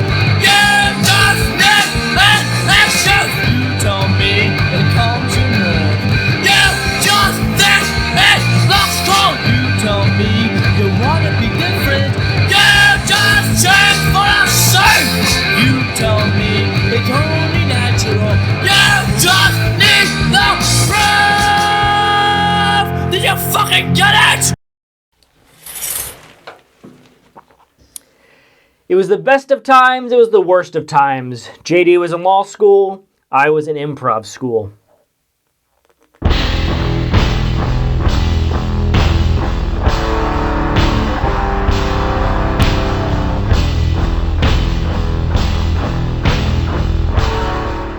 As I started my second year of law school, I felt like I'd made it. Fresh off a summer job at the U.S. Senate, I returned to New Haven with a wealth of new friends and experiences. I had this beautiful girlfriend, and I had a great job at a nice law firm almost in hand. I knew that kids like me weren't supposed to get this far, and I congratulated myself for having beaten the odds. But old habits die hard. Many of my new friends blame racism for this perception of the president. But the president feels like an alien to many Middletonians for reasons that have nothing to do with skin color. Recall that not a single one of my high school classmates attended an Ivy League school. Barack Obama attended 2 of them and excelled at both. He is brilliant, wealthy, and speaks like a constitutional law professor, which, of course, he is. Nothing about him bears any resemblance to the people I admired growing up. His accent, clean, perfect, neutral, is foreign. His credentials are so impressive that they're frightening. Obama just speaks so well. That's his elitism, which may be true, but from one Ohio to another, this is, I don't know, gullible as fuck. The Tea Party just wants to have a nuanced conversation about tax policy. Yeah, okay. For the record, I am in favor of white slavery. I think that if it was on the ballot, it would and should win by about an 80% margin. It seems like around this time, JD and I were actually reading the same thing. Essays by Ta-Nehisi Coates. The very situation that we find ourselves in would not be possible without the reaction to the first black president. There's actually, in many ways, a direct result of it. Well, it does seem that a lot of what Donald Trump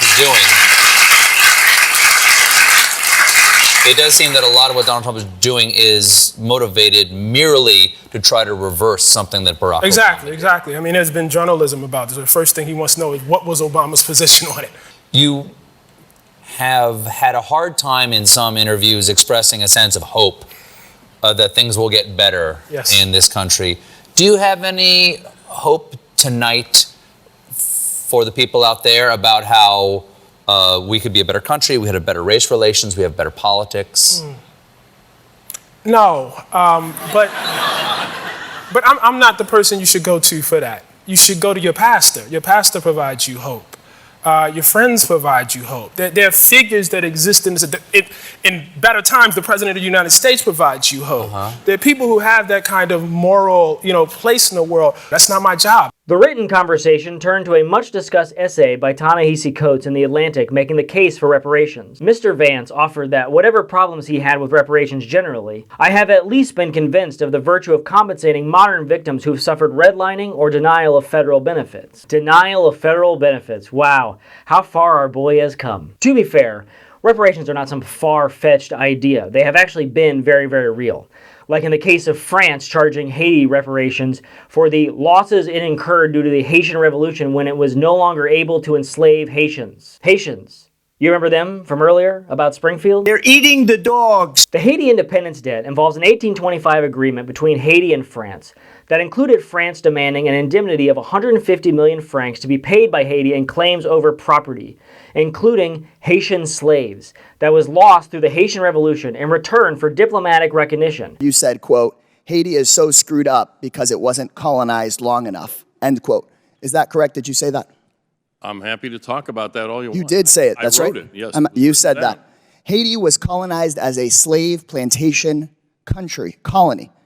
The French colonized Haiti so that slaves would work on plantations. The end of colonization in Haiti was so that the people there would no longer be slaves. So what you're saying, and I read your quote, and anybody watching this online should go read it.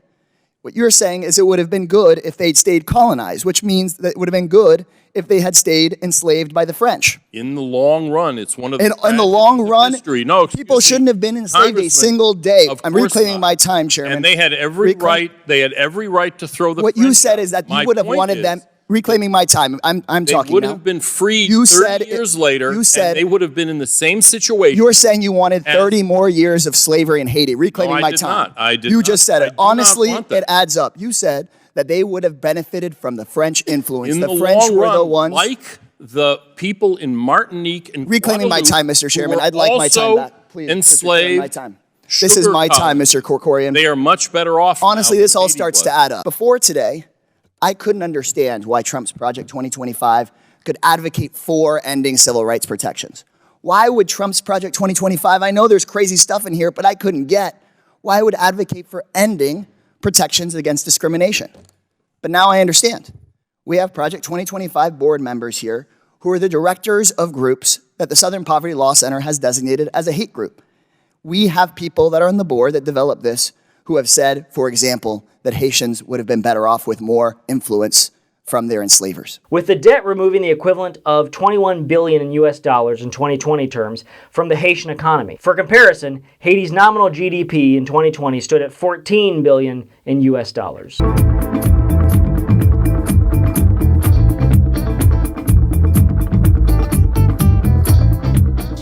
Now, the US GDP is about $28 trillion a year. So if we do the same math and we increase our GDP by a third, it means we would, in the inverse of Haiti paying France, we would provide those affected by US slavery with around $37 trillion, which of course, no one has ever suggested, except for me, right now.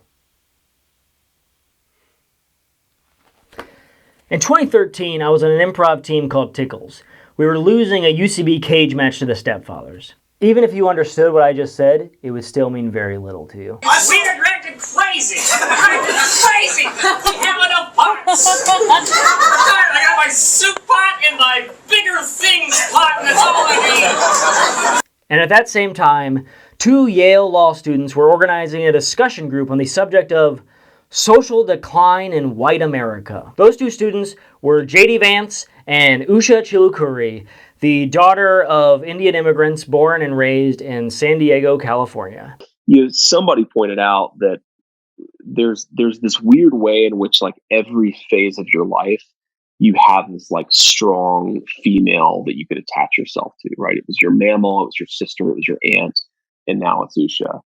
And I think that's probably a pretty critical insight that, like, I'm one of those guys who really benefits from having, like, a sort of powerful female voice in his left shoulder saying, don't do that, do that. J.D. Vance has gone woke, folks. We lost him, he's gone woke. At that time, and up until 2014, Usha was a registered Democrat. The relationship was encouraged by one of their professors, Amy Chua, affectionately known as the Tiger Mom, author of Battle Hymn of the Tiger Mother. She would persuade JD to write his own memoir, which you probably heard of because we've been going through it this entire time, including right now. Today, people look at me, at my job, at my Ivy League credentials, and assume that I'm some sort of genius, that only a truly extraordinary person could have made it to where I am today. With all due respect to those people, I think that theory is a load of bullshit. Whatever talents I have, I almost squandered until a handful of loving people rescued me. And at that time, when JD was being rescued, I was also being rescued by unemployment benefits. I had mostly been doing data entry and administrative assistance jobs, while also doing improv and sketch comedy at night. Suddenly, I lost my job in 2012, where I was crushed by the academic liberal elites at an acting school who couldn't handle my conservative values like family, God, America, and Mountain Dew, and also their current financial losses. So I spent much of 2013 unemployed. I was doing 2 internships to try and find an entry-level job in video editing. I was editing videos for free for the Upright Citizens Brigade Theater and Troma. I was also doing extra work and trying to find some luck wherever I could. If you want to know how hard it is to break into the entertainment industry, just ask Ben Shapiro, Steve Crowder, Dave Rubin, Matt Walsh, Michael Knowles. That's not a lot, is it? Can I get a towel?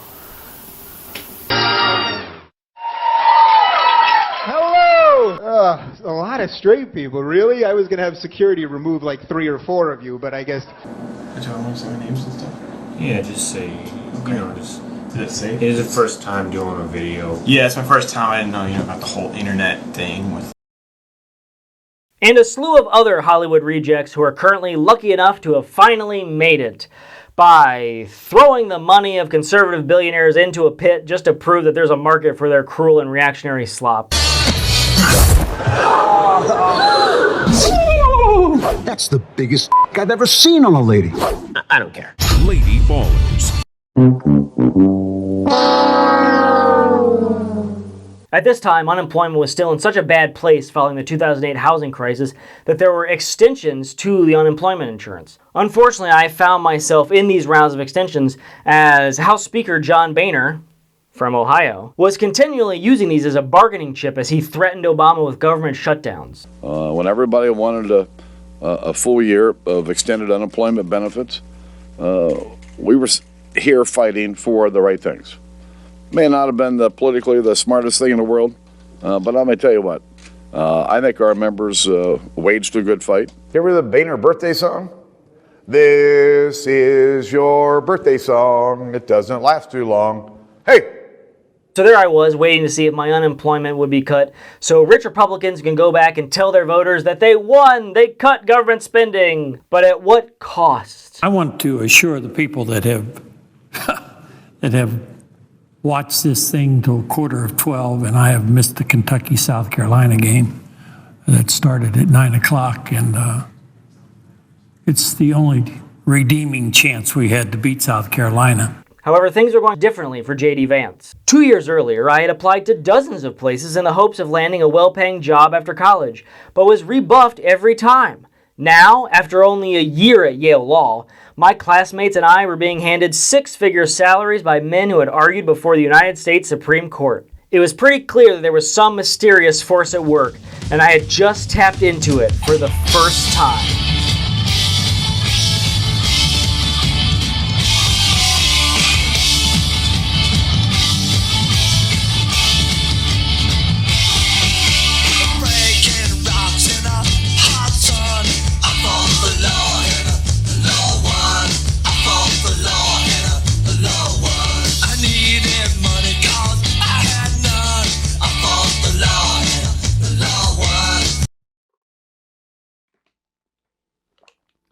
So who the fuck is J.D. Vance? Now, obviously, I realize that part 6 on a series about J.D. Vance's life seems like a weird time to ask the question, like, who the fuck is J.D. Vance? But J.D. Vance is a weird guy. You see, this whole time, we haven't been talking about J.D. Vance. Shocking, I know. But I was trying to be respectful to his later in life transition. So far, the person we were talking about was James David Hamill, or J.D. Hamill. In his book, he implies that he took the surname Vance upon his marriage in 2014. So he took not her name, but his name being his mom's third husband's name, but not his wife's. Anyway, the name change actually occurred in 2013 as he was about to graduate from Yale. After Yale Law School, J.D. worked for Republican Senator James Corrin. He then has a brief career as a corporate lawyer. So in 2014, while J.D. was out lawyering, I went from literally mopping the floors at Troma to riding one of the biggest unicorns in Silicon Valley. Uber, baby!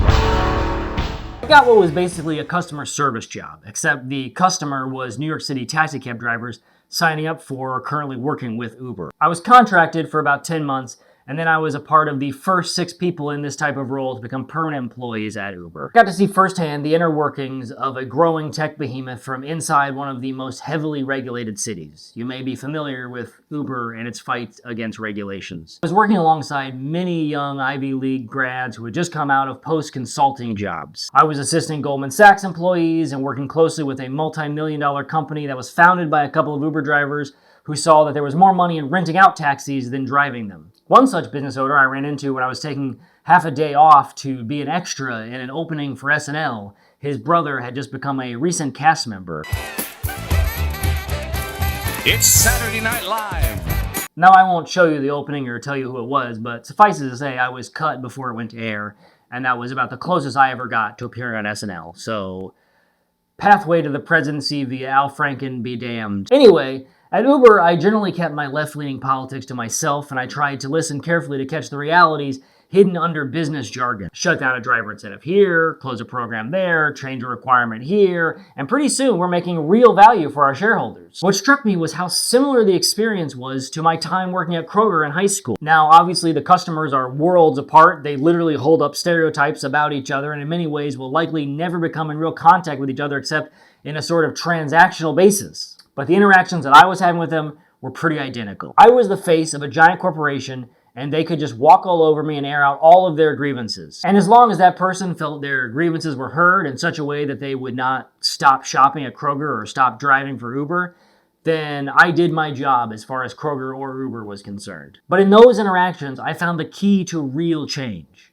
Something so fundamental that it should hang over the entire rest of this series like a dark cloud. It's the most obvious thing in the world to cause change, and yet no one wants to do it. At Uber and most of the companies I ever worked for, there's all this internal chatter from marketing programs to studies to A/B testing to try and learn about a company's patrons. But it rarely involves actually meeting with people and listening. No one wants to actually go out to the customers or where people are signing up and actually talk to them and listen to them. My God, no, we built these giant barriers and walls and hierarchical structures to not have that happen. Why, dear God, would we ever do that? You cannot just go request a meeting with the president. If it did happen, it was generally with guardrails in a pretty clinical survey type environment. Anyone who's done customer service knows just how hard it can be to get anyone in the company hierarchy to actually act on the real concerns of the customers if the top shareholders aren't interested in making that change. So companies ignore them, and then the customers go away, profits go down, and then layoffs start. When it comes to politics, the key is just talking to people. Generally a wide range of people. It's paramount in breaking through an echo chamber that exists more and more today online. The age of social media seems to bend towards constantly texting and emailing and memeing and doing a live stream phone call with a billionaire rather than going to a diner and talking to the actual people that you're trying to get to vote for you. You know, letting a citizen really just come up and chew you out to your face, and then you tell them how actually they'd be better off under your policies. And then when that person leaves, they go, you know what, that guy heard me out. Maybe I will vote for him. Or that guy fucking sucks. I'm going to vote for the other guy or write in Mickey Mouse just to spite him. If he looks like he's very comfortable pouring coffee and greeting customers, it's because he was once a waiter. As you may have noticed, JD has actually been given this duty lately, and it's become very obvious how detached he is from the voter base that he's supposed to be the oracle for. Here, well, my wife. Hey guys, how are you all? How you doing? Good. Good to see you guys. I'm sorry, man. Okay, yeah. She doesn't want to be on film, guys, so just cut her out of anything. Appreciate that, man. I'm JD Vance. I'm running for vice president. Good to see you. Okay. Just everything. Yeah, I mean, a lot of glazed here, some sprinkle stuff, some of these cinnamon rolls, just whatever makes sense. All right. You gotta take them off my hands, though, or I'm gonna drop them. I think I'm decided now. I just matters. So I took them to the debate watch party, and that just flipped like that. Yeah, I mean, they were apathetic, and that's, you know. It's not about agreeing on every single issue. It's about that core belief. And I said, this whole idea that you can't agree that the election was fair, this whole idea that people should have personal freedoms, which is kind of like the politics are turning over. Yeah, nice meeting you all. Yeah, really grateful you take the time again. Talk to your friends. Some of them are just going to say, look, I'm not that into politics. Yeah. The answer to that is too damn bad. Politics is into you. It's fun to sit in a basement and just post rage bait and think you're making a political impact. But if you're not making phone calls and canvassing, then when it comes to election day, you're just somehow magically hoping that everyone agrees with you. Then you're either happy or pissed and it's someone else's fault or they cheated. It's like Pauline Kael said, I can't believe Nixon won. No one I know voted for him. If your politics is Twitter posting or Substack blogging, you're basically yelling at your TV during a football game and then taking credit for the plays that work. Some people are basing their entire understanding of politics on the idiots yelling at their TV rather than going into the stands to meet with the fans that go out of their house and come out to be a part of the game. I'm talking to you, JD. As we continue to go through the rest of JD's life, he's going to be listening to a lot of basement TV yellers with grand theories and trying to sell it back to the fans in the stadium who just came out to drink some beer and have a good time. Oh, except I'm not talking about you. You are actually making real political change by watching this video. I promise. Just remember to like and subscribe. Well, Mr. President, if Bud Wilkinson, our analyst, ever falters, we at ABC may call on you to do our commentary. Excellent. I'm not thinking, Chris, of what I'm going to do when I finish my present job, but there's nothing I'd like better than to have Bud's job right with you. In 2015, the Vances moved to San Francisco, where Usha starts a role as an associate at Munger, Tolles & Olson, a law firm later referred to as being the cool woke category. Mr. Vance goes to work at Mithril Capital. Mithril? I don't read Lord of the Rings, so I really don't know. Mithril Capital, an investment firm co-founded by Peter Thiel. In the last part, we heard JD say that he was rescued by many loving people. For his career, there may be no more loving person than Peter Thiel. Where I work in Silicon Valley, it's hard to see where America has gone wrong. My industry has made a lot of progress in computers and in software, and of course, it's made a lot of money. After Donald Trump picked JD as his vice presidential candidate, it was reported that his name had been suggested by Tucker Carlson, Elon Musk, and David Sacks. Peter Thiel graduated from Stanford with David Sacks, and in 1995 they co-authored the book The Diversity Myth: Multiculturalism and the Politics of Intolerance at Stanford. The book is critical of political correctness in higher education and argues that more intellectual diversity is needed on college campuses. Wait. DEI bad. Intellectual DEI good. And then we cut to Peter Thiel watching this.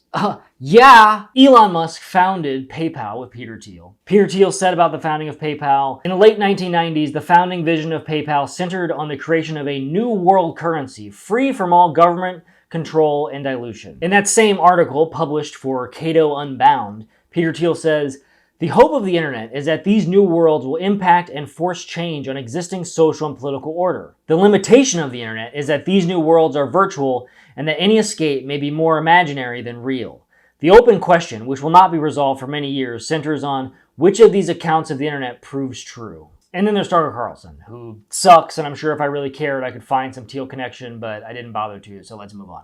In 2017, JD joins the investment firm Revolution LLC, founded by Steve Case, who previously co-founded AOL. Vance is tasked with the Rise of the Rest initiative, which focuses on growing investments in underserved regions outside of Silicon Valley and New York City. In 2018, our hometown hero returns and he purchases a $1.4 million home in Cincinnati. He's finally made it. Now he can do what he's always said that he was going to do, especially in his book, Hillbilly Elegy. He's going to give back to the community. He's going to save the people that he grew up with. So he starts a nonprofit called Our Ohio Renewal, a 501c4 advocacy organization that focuses on education, addiction, and other social ills. A report by Business Insider would reveal that Our Ohio Renewal's tax filings showed that in its first year, it spent more on management services provided by its executive director, Jay Shabria, than it did on programs to fight opioid abuse. Jay Shabria would also be Vance's top political advisor. Our Ohio Renewal is shut down in less than 2 years. At this time in 2018, Vance considers running for the Senate against Sherrod Brown. You may remember Sherrod Brown as the Ohio senator to be one of the lone voices that had spoke out against the Iraq War and also spoke out against NAFTA in the 90s. Vance decides not to run against him. Instead, he's convinced by Peter Thiel to convert to Catholicism. Christianity, the main religion of the Western world, it always takes the side of the victim, and there's something where it is like some kind of deformation or intensification, and maybe you should think of wokeness as ultra Christianity or hyper Christianity. An extreme form of Christianity, unlike, say, Catholicism. So while Vance is back in Cincinnati, he founds Narya Capital with the financial backing of Peter Thiel and some other rich assholes we don't really have time for, like former Google CEO Eric Schmidt and Mark Andreessen. The investment was worth it because in 2020, JD raises $93 million. 2020. It seems like something else was happening in 2020 besides Richmond consolidating their wealth. It's okay, I'm vaxxed. Well, I can say that in the economic downturn from COVID-19, I got laid off from a Silicon Valley company. I know that this is incredibly hard to hear. Luckily, at that point, I avoided being unemployed and quickly got a job from a friend.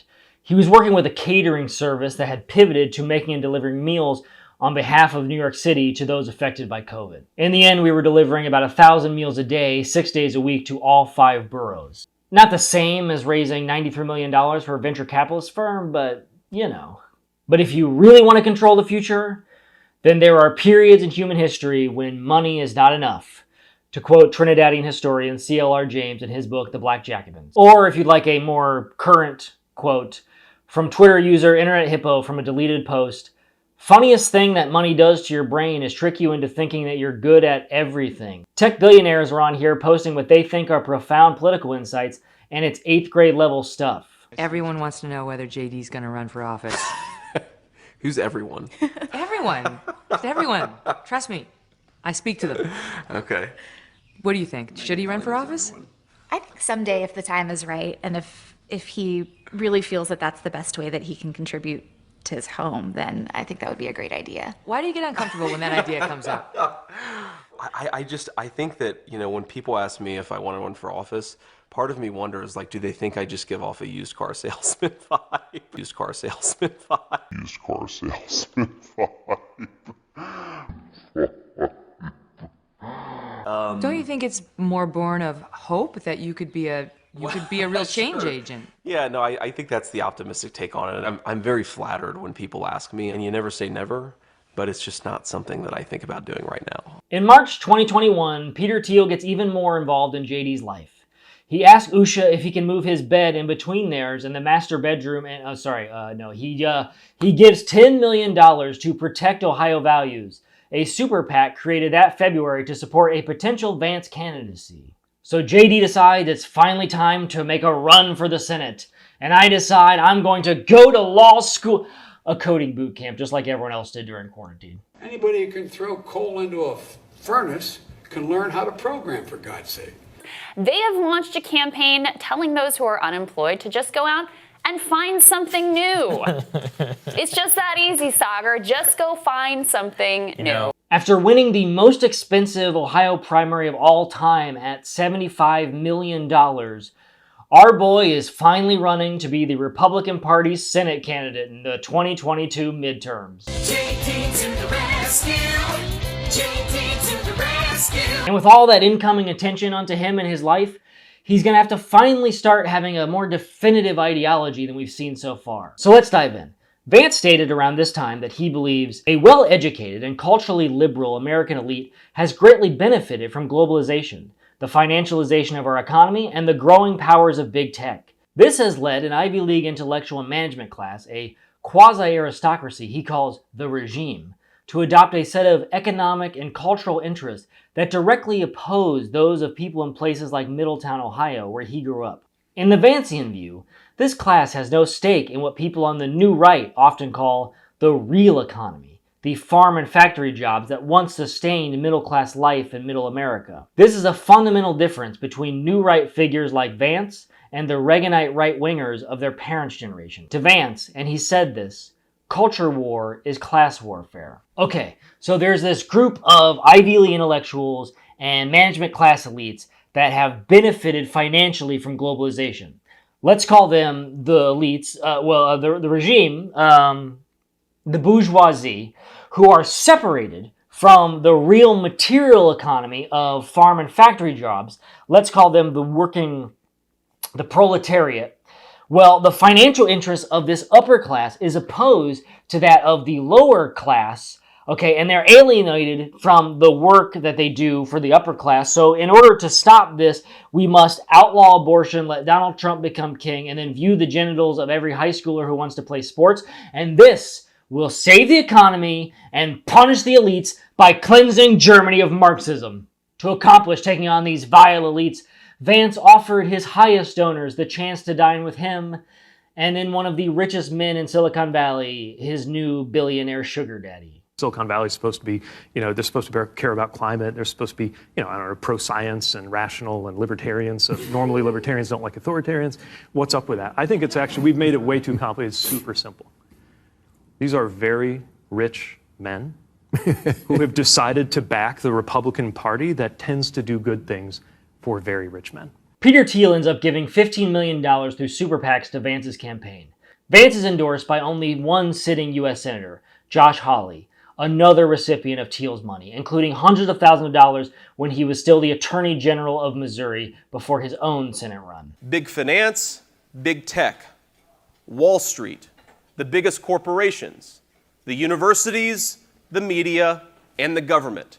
There is not a single institution in this country that conservatives currently control. But there is one of them, just one, that we might have a chance of actually controlling in the future. And that's the constitutional republic that our founders gave us. We are never going to take Facebook, Amazon, Apple, and turn them into conservative institutions. We are never going to take the universities in this country and turn them into conservative institutions. But we might, if we work hard and we make good arguments, we might just be able to control the democratic institutions in this country. It should be noted that Peter Thiel was the first outside investor into Facebook and that he was on the board of Meta until 2022. And I would think that he's the type of person that comes to mind when you hear big tech or big finance. Vance gets the endorsement of Donald Trump and becomes the only candidate funded by Trump's PAC in the 7 statewide general election races of the 22 midterms to actually win. So the Oracle of Ohio is finally going to Congress. He's going to represent us hard-working class people. Finally, we're going to take on the elites. He's a big boy now. He gets us and he's going to fight for us. Yay, Mountain Dew and Ohio. Here's a clip of Vance showing off his excellent political instincts to make a prediction before he actually became the junior senator from Ohio. Here's a situation. Let's say Roe versus Wade is overruled. Ohio bans abortion. In 2022 or let's say 2024.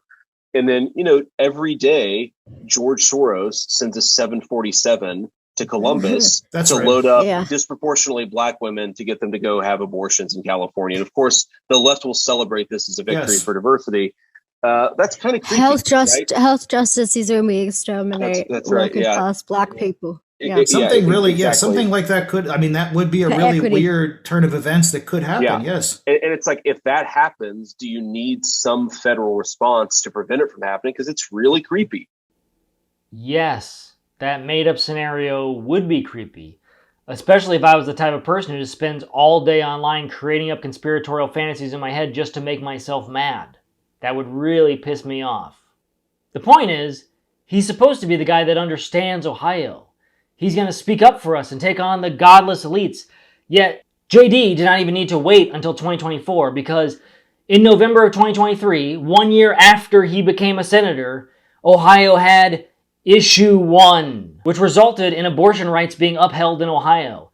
And not only slightly, but by 57%. In fact, Ohio's Issue 1 was the first time since the Dobbs decision that voters of a red state were asked whether to enshrine abortion protections in their state constitution. As such, the referendum's approval was widely interpreted as evidence for a national consensus in favor of broad abortion rights. Some conservative political analysis and commentators called a continued alliance with the anti-abortion movement untenable and an electoral disaster, and urged the party to adopt a more pro-choice stance on the issue. The county that he grew up in and the county that I grew up in both voted yes on Issue 1. If people see Republicans not as the party that's trying to make it easier to have babies, but is just trying to take people's rights away, then we're going to lose. So less than a year after he couldn't have been more wrong about Ohioans, J.D. Vance is chosen to back up Donald Trump as the Republican Party's vice presidential candidate.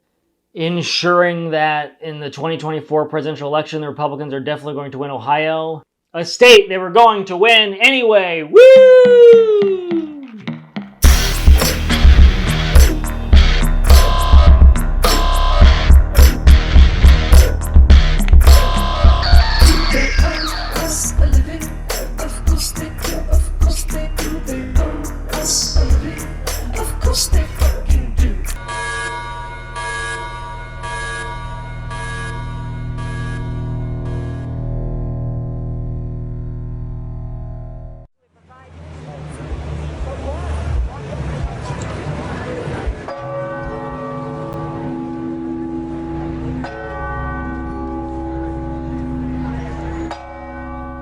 For this one, things are gonna get weird. We have to hide under our desk. Do not trust the computer. So as we look back at JD and Vance in my life, we start to see that it ultimately was a path that was constrained to outside events, and even rather common. Of course, most Ohioans don't go to Yale Law School or even move out of the state, but many times in this story, we were both victims of circumstance, and we were reacting to the times we were living through. From him joining the Marines after high school during the War on Terror, to me doing improv like everyone else during the Obama years.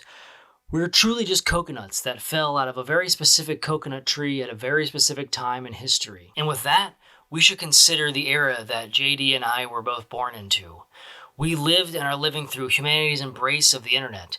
We were born into a world without the World Wide Web, and at some point throughout our lives, both of us have ended up poisoned by it. I fully admit that we can both be described as extremely or terminally online. We've been red-pilled, black-pilled, blue-pilled, based, ratioed, canceled, woke, cringe. I've been uplinked and downloaded. I've been inputted and outsourced. I know the upside of downsizing. I know the downside of upgrading. I'm a high-tech lowlife, a cutting-edge, state-of-the-art bi-coastal multitasker, and I can give you a gigabyte in a nanosecond. Vance has admitted that he is plugged into a lot of weird right-wing subcultures. For a cool party trick, find someone really reactionary on Twitter and then see if Vance is already following them. I think it's sufficient to say that both JD and I would greatly benefit from going outside and doing what the kids call touch grass. But not you. You stay right there on the internet, because we need to talk about J.D. Vance and his inability to show any evidence that he believes in anything in any durable way.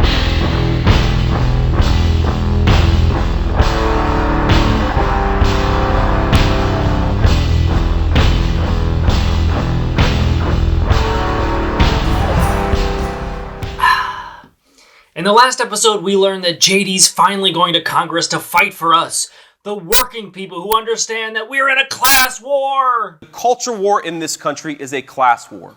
And I mean that in two ways. The first way is that it is a war against middle and working class people. You look in the Democrat Party or the Republican Party, the most patriotic people, the best and most devoted to the country, whether they're black, white, whatever party that they're in, it's almost consistently those without a college education. It's the working and middle class people.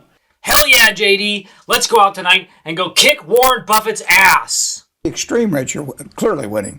I mean, if you look at the Forbes 400, they had an aggregate net worth of $92 billion in 1982. It's $2.3 trillion today, 25 times as much. So the very rich have done exceptionally well in this economy. So, JD, you're just using Peter Thiel's money against him, right? You're really going to get revenge on the rich for what they did to your precious Rust Belt? Right? Right? Maybe. Let's not be so simple-minded. JD is not fighting in the class war to just take on the rich. He's fighting the regime. There is no meaningful distinction between the public and the private sector in the American regime. It is all fused together. It is all melded together. It is all, in my view, very much aligned against the people who I represent in the state of Ohio. The regime is the public and private sector. It's the corporate CEOs. It's the HR professionals at Budweiser, and they are working together, not against one another, in a way that destroys the American common good. It's a bit like Nixon's silent majority. Us Americans, we just want a good job and for our Star Wars not to be woke. But some big government bureaucrats and some CEOs are standing in the way. If it's a silent majority, that JD is fighting for, then it should be pretty easy to win this fight. They are the majority, right? And America's a democracy, so you can encourage them to vote, and then you will win. That's pretty simple. Let's do this, right? Come on, Nixon won in 68. We can do this, JD. Well, many of the people around JD that seem to be influencing him ideologically are pretty vocally anti-democracy. Like his friend, father figure, and sugar daddy, Peter Thiel, who said, "I no longer believe that freedom and democracy are compatible. Since 1920, the vast increase in welfare beneficiaries and the extension of the franchise to women, two constituencies that are notoriously tough for libertarians, have rendered the notion of capitalist democracy into an oxymoron. So thanks a lot, women. Daddy says we can't have democracy because you're not being libertarian enough." Let's break for a quick story time. This will be relevant, I swear.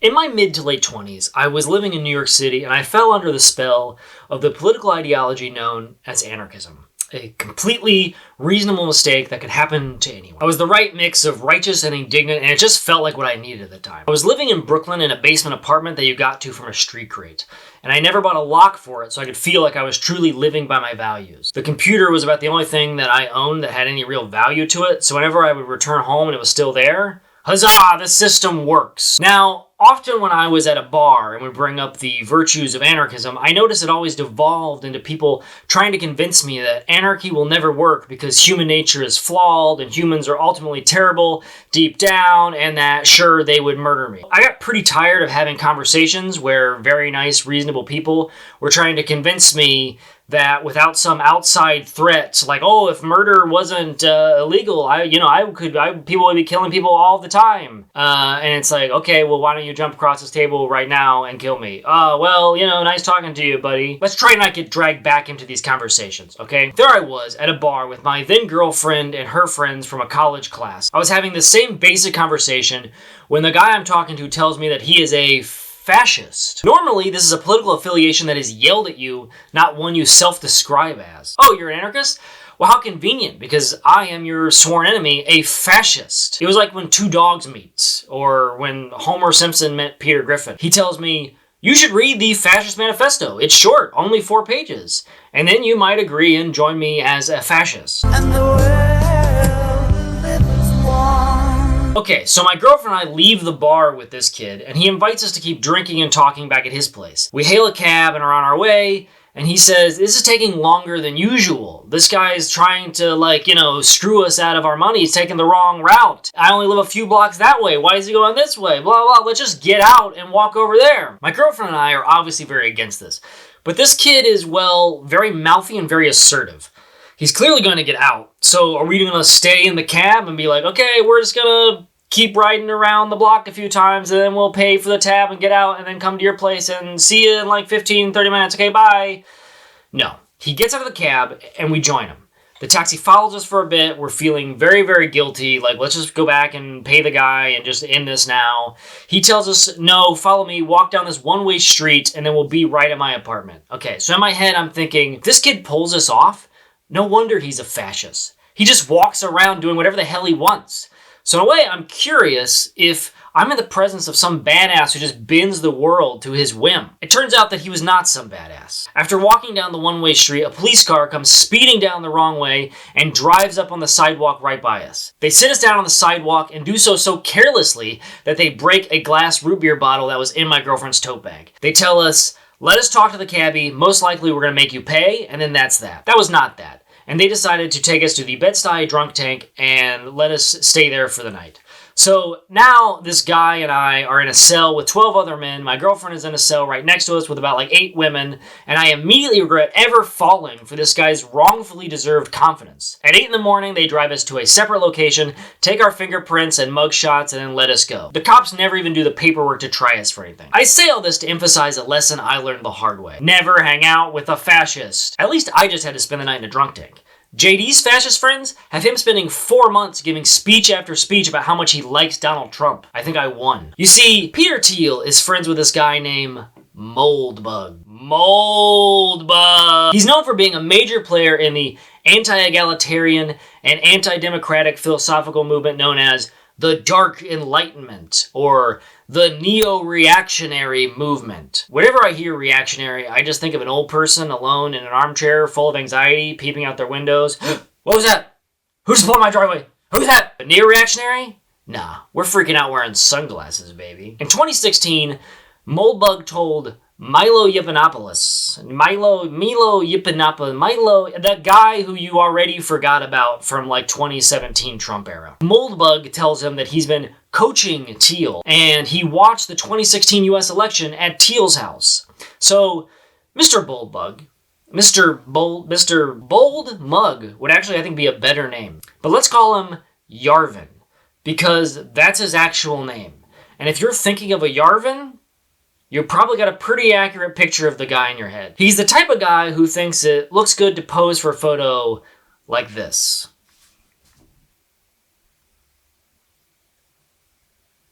Yeah, we recorded this last because I had long hair and then I could do that joke. Lord Yarvin, or our prophet, as he's been called by his followers, by which I mean his Substack subscribers, says, the fundamental premise of liberalism is that there is this inexorable march towards progress. I disagree with that premise. He has stated that this premise underpins a massive framework of power. My job is to wake people up from the Truman Show. Yarvin is Ed Harris, baby, or I guess the girl. Yarvin is the girl. He's waking up Jim Carrey. What the hell are you talking about? Who are you talking to? I've tasted other cocos. This is the best. What the hell does this have to do with anything? But Yarvin can't do it alone, which is where the Thiel Foundation comes in, offering a network of new right podcasters, what they refer to as Thiel Bucks. Basically, he's giving podcasters and Twitter users money to help normalize his alt-right, neo-reactionary views. It's a fun, hip spin on being an uptight, weird racist online. And Mr. Thiel? 200 Thiel Bucks, and I'll take this down forever, baby. And Thiel is spending his money on podcasts because culture war in this country is a class war. JD is parroting a truism of the right known as the Breitbart Doctrine. Politics is downstream from culture, and that to change politics, one must first change culture. Politics is downstream from culture. Politics is downstream of culture. Politics is downstream from culture. So culturally speaking, what are the big ideas that Thiel is using his Thiel Bucks to push? For one, Peter Thiel has echoed Yarvin's project of seceding from the US to establish a tech CEO dictatorship. What's that you say? A tech CEO is dictator? Well, I'm a tech CEO. Now this is libertarianism I can get behind. Thiel and Vance both have bachelor degrees in philosophy, so I think that they can probably recognize this sounds a lot like Plato's Philosopher Kings. If us philosophers are so smart, you know who should be running everything? Us. Then we won't be put to death for corrupting the youth anymore. Thiel's buddy Yarvin says, libertarianism was a doomed project without the inclusion of authoritarianism. If Americans want to change their government, they're going to have to get over their dictator phobia. But what kind of CEO dictator? Yarvin has suggested someone like Julius Caesar, the famously beloved leader of Rome. Another thing that happened under Julius Caesar was he was such a powerful maniac that all the senators grabbed knives and they stabbed him to death. That'd be an interesting thing if we brought that back now. How would Peter Thiel look in a toga? So what exactly would that look like? The form of government that I believe in is what I would call an accountable monarchy. And there's a lot of ways to do an accountable monarchy, but the simplest one is to basically reduce your sort of commitments to overwatching politicians, as to say, let's recognize the reality here. We as Americans care about exactly one election, which is the presidential election. And because Washington is such a you'll have to believe that. Because Washington is so decayed,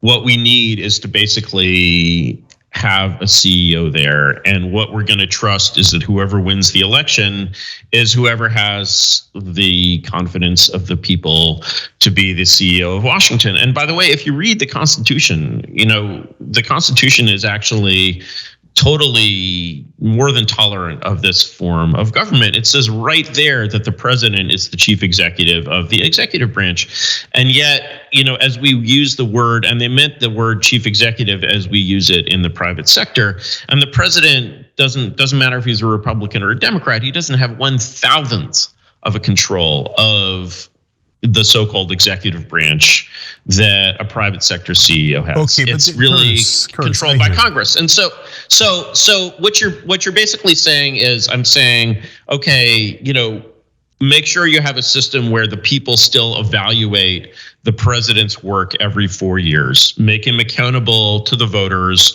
and just put him in charge of the goddamn government.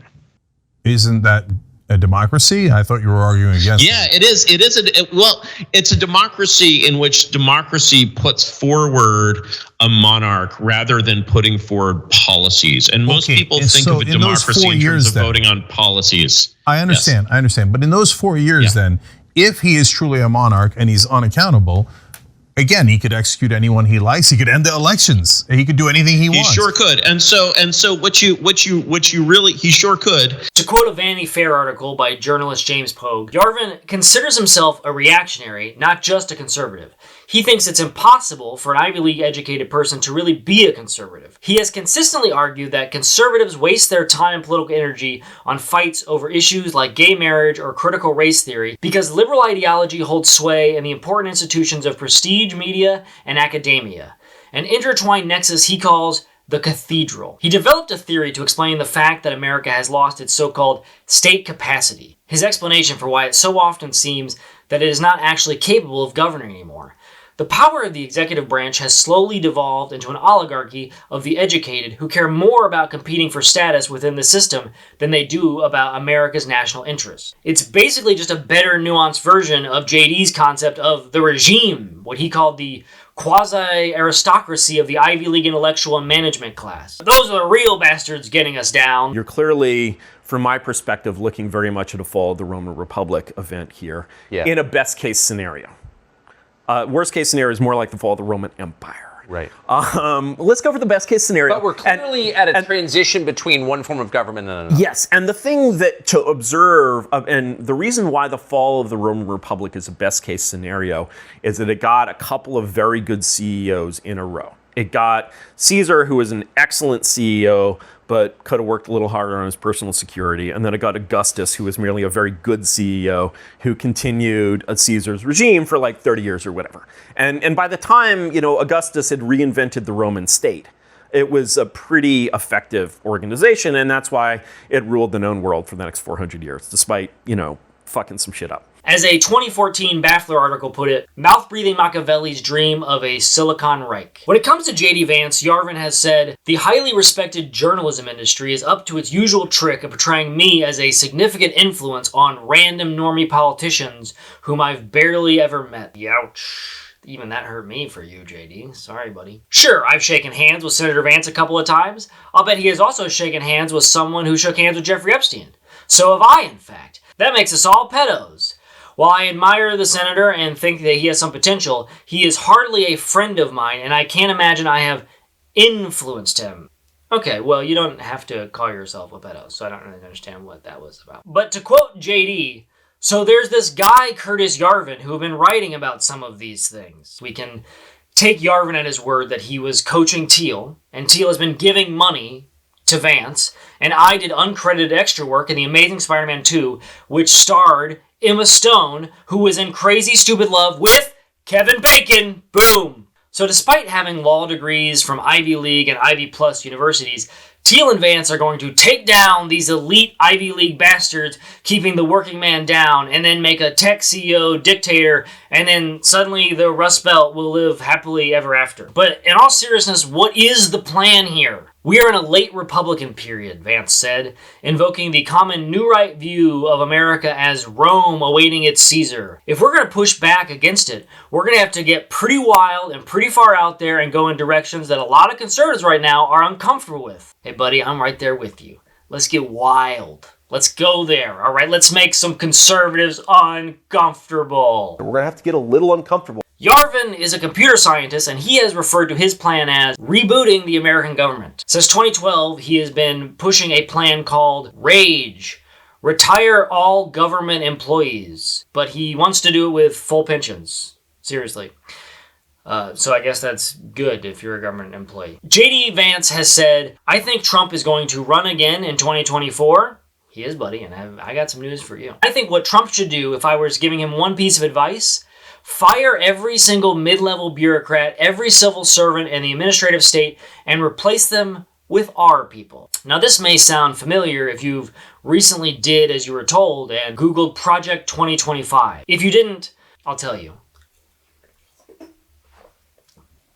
Project 2025 is a 900-page presidential transition plan published by the Heritage Foundation. It has everything laid out of what Trump should be doing in the first 125 days. And again, I said, the Heritage Foundation.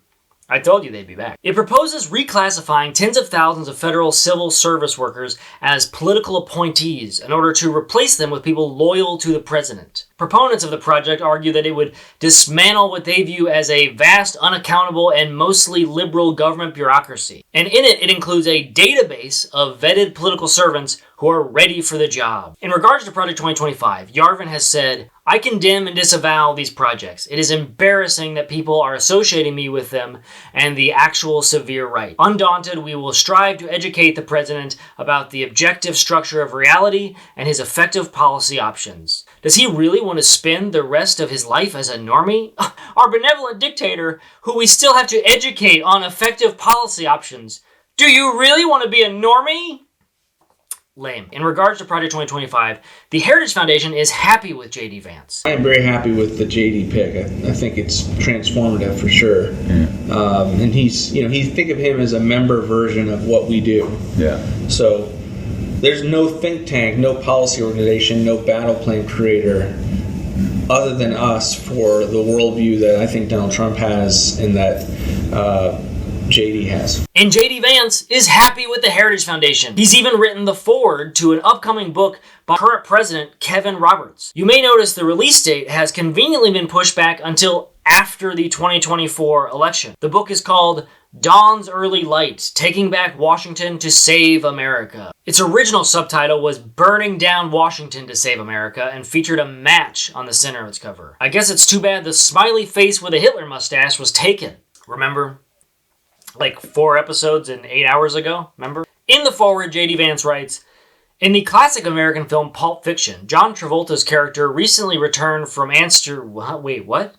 Wait, seriously? I want to call your attention to one of my favorite theologians, and that's Samuel L. Jackson in the movie Pulp Fiction.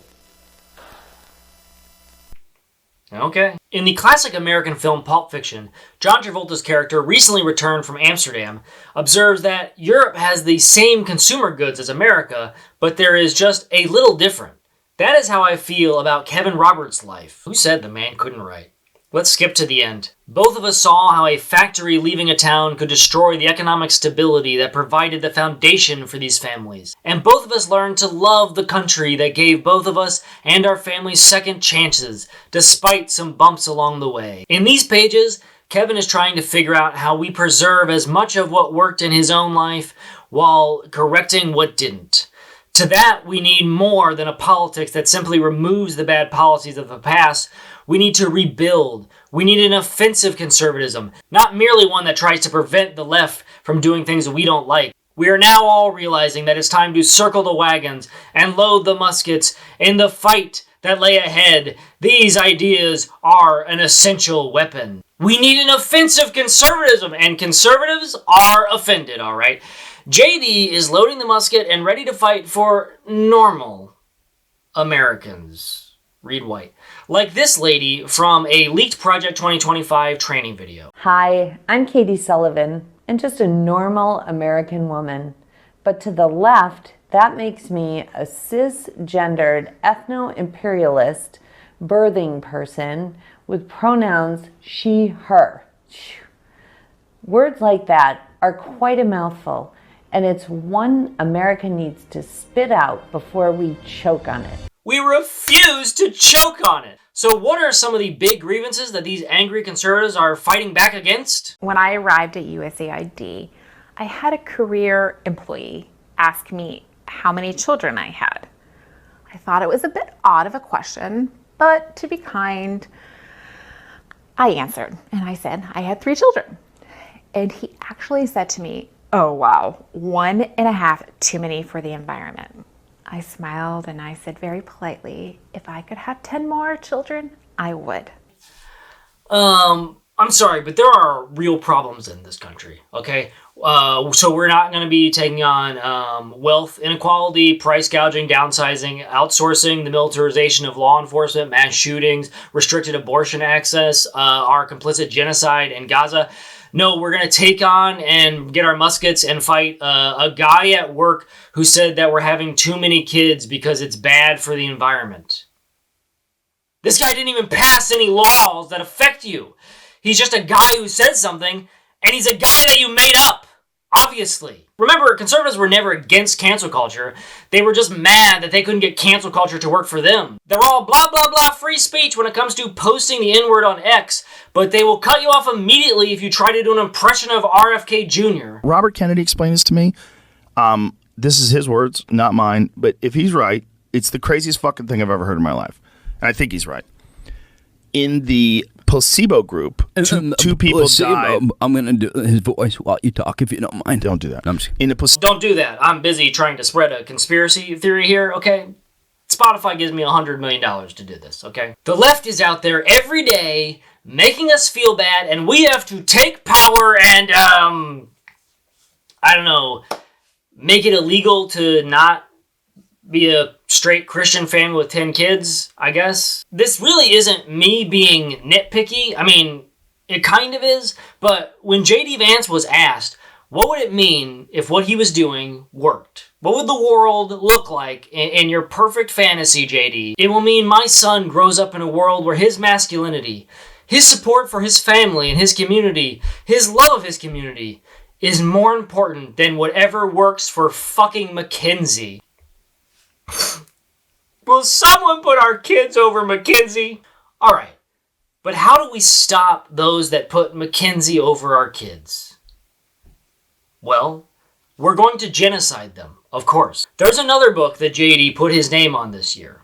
Unfortunately, the foreword was already written by Steve Bannon. The book is Unhumans, The Secret History of Communist Revolutions and How to Crush Them by alt-right conspiracy theorist Jack Posobiec and co-author Joshua Lysak, and I think also some ghostwriters as well. In it, the authors log the contributions of Francisco Franco, Chiang Kai-shek, Augusto Pinochet, Joe McCarthy, Julius Caesar, and Elon Musk to what they frame as an existential struggle against the dark forces of communism. Our boy JD wrote a blurb for the cover that reads, "In the past, communists marched in the streets waving red flags.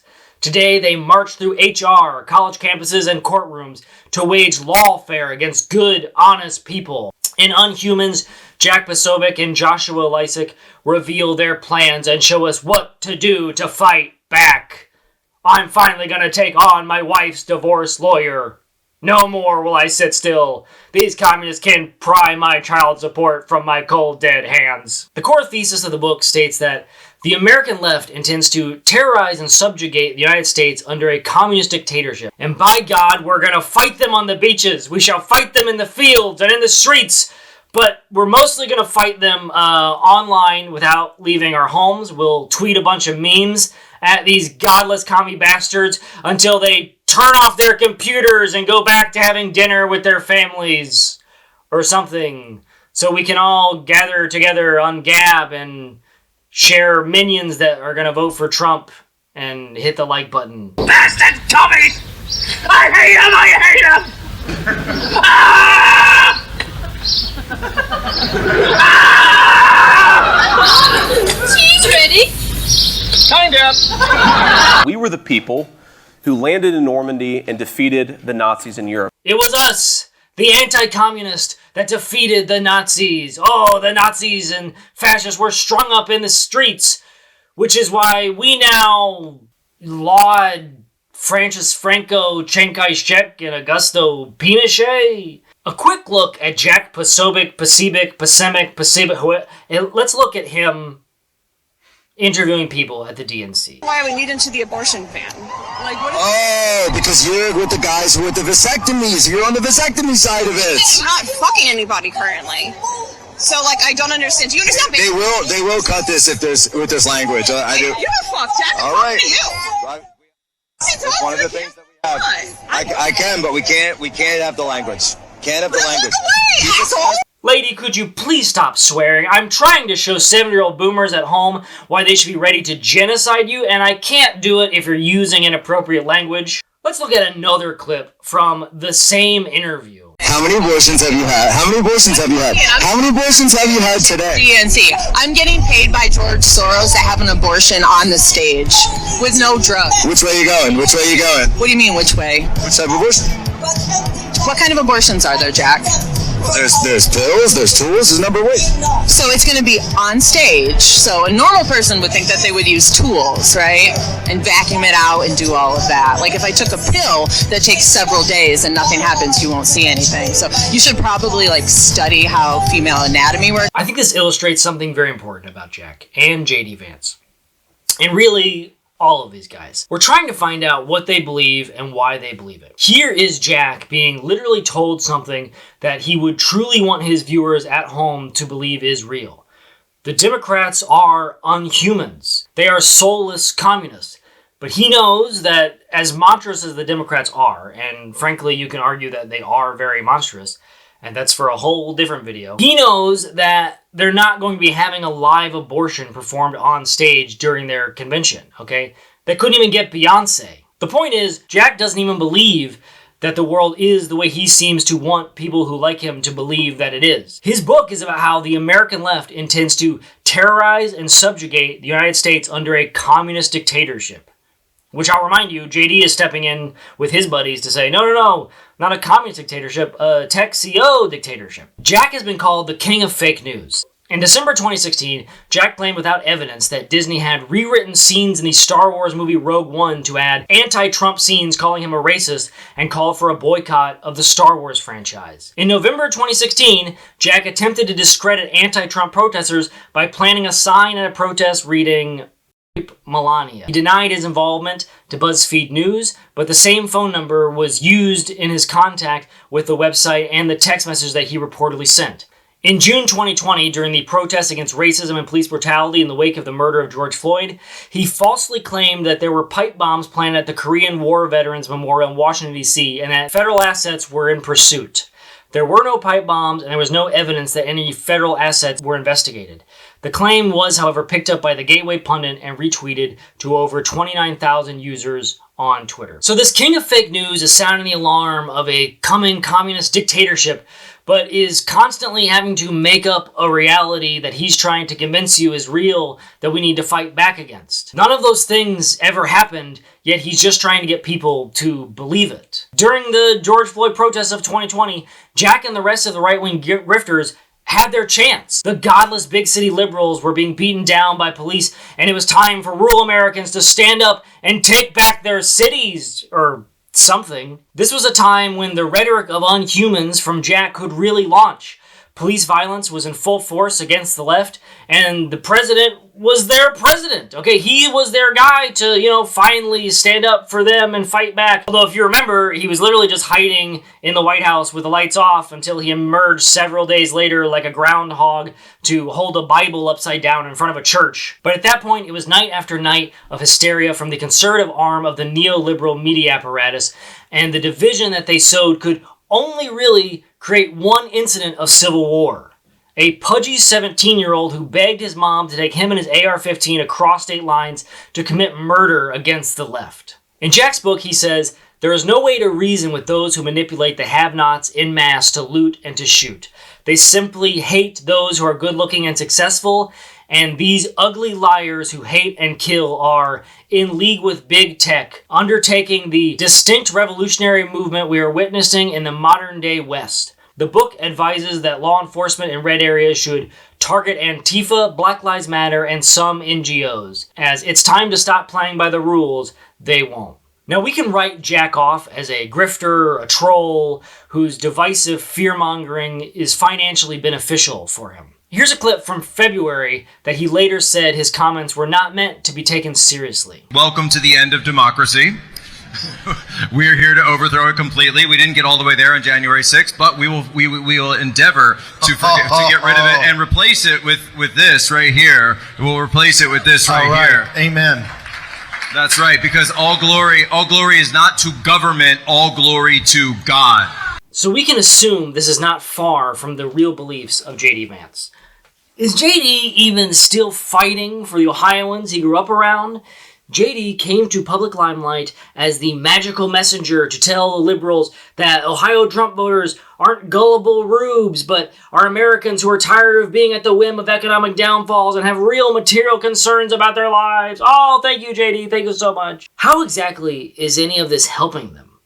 The problem, I think, is not that Ohioans are tired of being called racist and Nazis. Are you a racist? They're tired of voting for people who use economic populist talk to get into office and then spend their time appealing to people who have ties to white supremacy and push their anti-communist violent rhetoric. These racist and Nazis. He was arrested and released in the sanctuary city of Minneapolis. And by the way, I'm going to end all sanctuary cities immediately upon taking office. So it seems to me that the only people who think Ohioans are a bunch of gullible rubes are J.D. Vance and Jack and the rest of these online basement dwellers who benefit financially from spreading the idea that the world is terrible and that there is a group of elites actively out there against them, which there may or may not be. We will talk about that in a second. Ohio has spent decades now trying to get real economic change and has gone from a swing state to a red state in the process. But instead of economic change, they just get more culture war. I don't think many Ohioans give a fuck that Star Wars is too woke, and they certainly don't give a fuck if you drink regular or diet Mountain Dew. They want to work 8 hours, come home, and drink a Bud Light and watch Young Sheldon. And yet, they turn on their TV and flip to a news channel, and it's a bunch of Young Sheldon lookalikes telling them that they should be mad about something someone said on TikTok today. Hell yeah, I love America, and I hate Bud Light because it's full of queers. Yeah! Freedom! That was all. So what does that mean? What you just said? What does freedom mean? No, you said I hate Bud Light. Why do you hate Bud Light? Well, because they cater all the wokeness and the not the un-American spirit. What was un-American that they did? But remember, according to JD, culture war in this country is a class war. So, as an Ohioan, I'm the little guy, okay? And I'm voting for JD and Trump to help me in this class war. And we're going to win by taking on this. M&M's, the candy company, has just announced that it's redesigning its cartoon characters to be more gender inclusive. Bet you didn't think M&M's were pushing intolerance, but they were. They've been changed. You're seeing the changes right now on your screen. The green M&M, you will notice, is no longer wearing sexy boots. Now she's wearing sensible sneakers. Yeah, we're going to take down Big M&M, and then this is somehow going to lower my taxes and raise my wages and lower the prices of gas and groceries. The culture war is a class war being fostered on us by the elites, the regime, the cathedral. But who are these people? Or better yet, where are these people? Any of us want to do the things that we want to do for our country and for the people who live in it. We have to honestly and aggressively attack the universities in this country. All right, so we must fight the universities and take back the culture to make it work for the good old working class. Us peasants need a cultural revolution. So Trump becomes president, and then Vance convinces him to shut down all the universities, publicly shame all the teachers and all of academia, and also the elites, and my landlord, and then force everyone who has a Twitter account or a Substack or a podcast to go work in the fields for a few years. But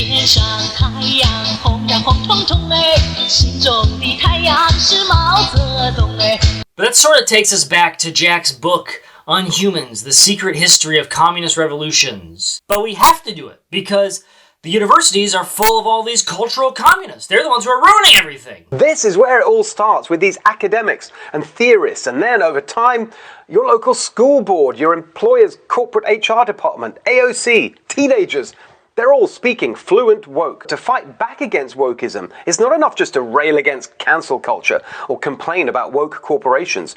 We have to go to the source. The cure for the woke mind virus will be found in the very spot where society got sick in the first place, and that's in the universities. If you've gone to the universities, the reason why you're marching is because you've been spoon-fed postmodernism. They know what it is. Okay?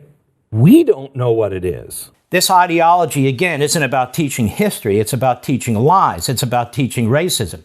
It was considered a kook fringe movement in the 1960s and 70s. Now, the United States military is promoting it. Now, every federal department and agency is promoting it, thanks to Joe Biden. Now, almost every school district is promoting it, thanks to these administrators and school board members, and of course, the National Education Association and the American Federation of Teachers. And we're going to continue to talk about this on this program, and I hope you will pre-order a copy of American Marxism. This is here. This is now. It's in your face. Your kids are being taught this. This is resonating throughout our culture. Corporations are embracing this. Media platforms, of course, are promoting it. The Democrat Party is the home of all these ideological views. And so that's why, again, I wrote this book, American Marxism. It comes out July 13th. I hope you'll pre-order your copies. They are trying to end capitalism as we know it. So please hurry up and buy my book on Amazon before all capitalism is destroyed. So who are we talking about here? The cultural theorists, the postmodernists, the postmodern neo-Marxists. Who are these people? Who is a Marxist here? Show me any big names of political correctness. I think they fear like a good vampire fears garlic. Ironically enough, the core group that is being invoked here come from the birthplace of Peter Thiel, Frankfurt, Germany, a group made up of Jewish German Marxist professors who were shocked to see the working class embrace fascism under the Nazis rather than rising up in a socialist revolution. One that, for a moment, might have actually seen real potential in Germany had the founders of the movement not been tortured and executed by a government-sponsored paramilitary group. They decide that the reason for the lack of the rise of the proletariat is less economical or political, but more cultural. Remember the Breitbart doctrine that politics is downstream from culture? Well, these guys got there first by about 100 years. So they form a place called the Institute for Social Research, also known as Franklin School of Marxism. Okay, when you look at the background of critical race theory, this comes out of critical theory. Where does that come from? It comes from a school called the Franklin School that comes out of Berlin. The Frankfurt School, because they were in Frankfurt, not Berlin. The members of the Frankfurt School are largely influential, if you're into that type of thing. Because even if you like them and read them, you can admit that they actually had a very minuscule effect on changing real culture, especially in regards to inspiring political change through culture. During the 1960s, they actively debated amongst each other on whether they should even be involved in many of the student and working class protests that they just spent the previous decades lamenting for not happening. Most of them did not want to leave their ivory towers, with the exception of Herbert Marcuse, who openly came to the defense of the New Left, including one of his doctoral students, Angela Davis. I've read what Herbert Marcuse wrote, and he wrote a lot. To a certain degree, the approach of this entire series owes a debt to the Frankfurt School and their analysis of the culture industry. But even as right-wing types like Mark Levin, Glenn Beck, and Jordan Peterson claim to have actually read them and feel threatened by them, they're never truly taking them very seriously. Rather, what they're really doing is keeping alive a conspiracy theory that originated in the 90s. It's been called a contemporary revival of the Nazi propaganda term cultural Bolshevism. And wouldn't you know it, this too involves our good friends, the Heritage Foundation. Take a shot. I told you they would be back. Take a shot. Come on. Specifically, one of its founders, Paul Weyrich, the man who literally coined the term moral majority. Oh, we're the moral majority, we're holier than thou.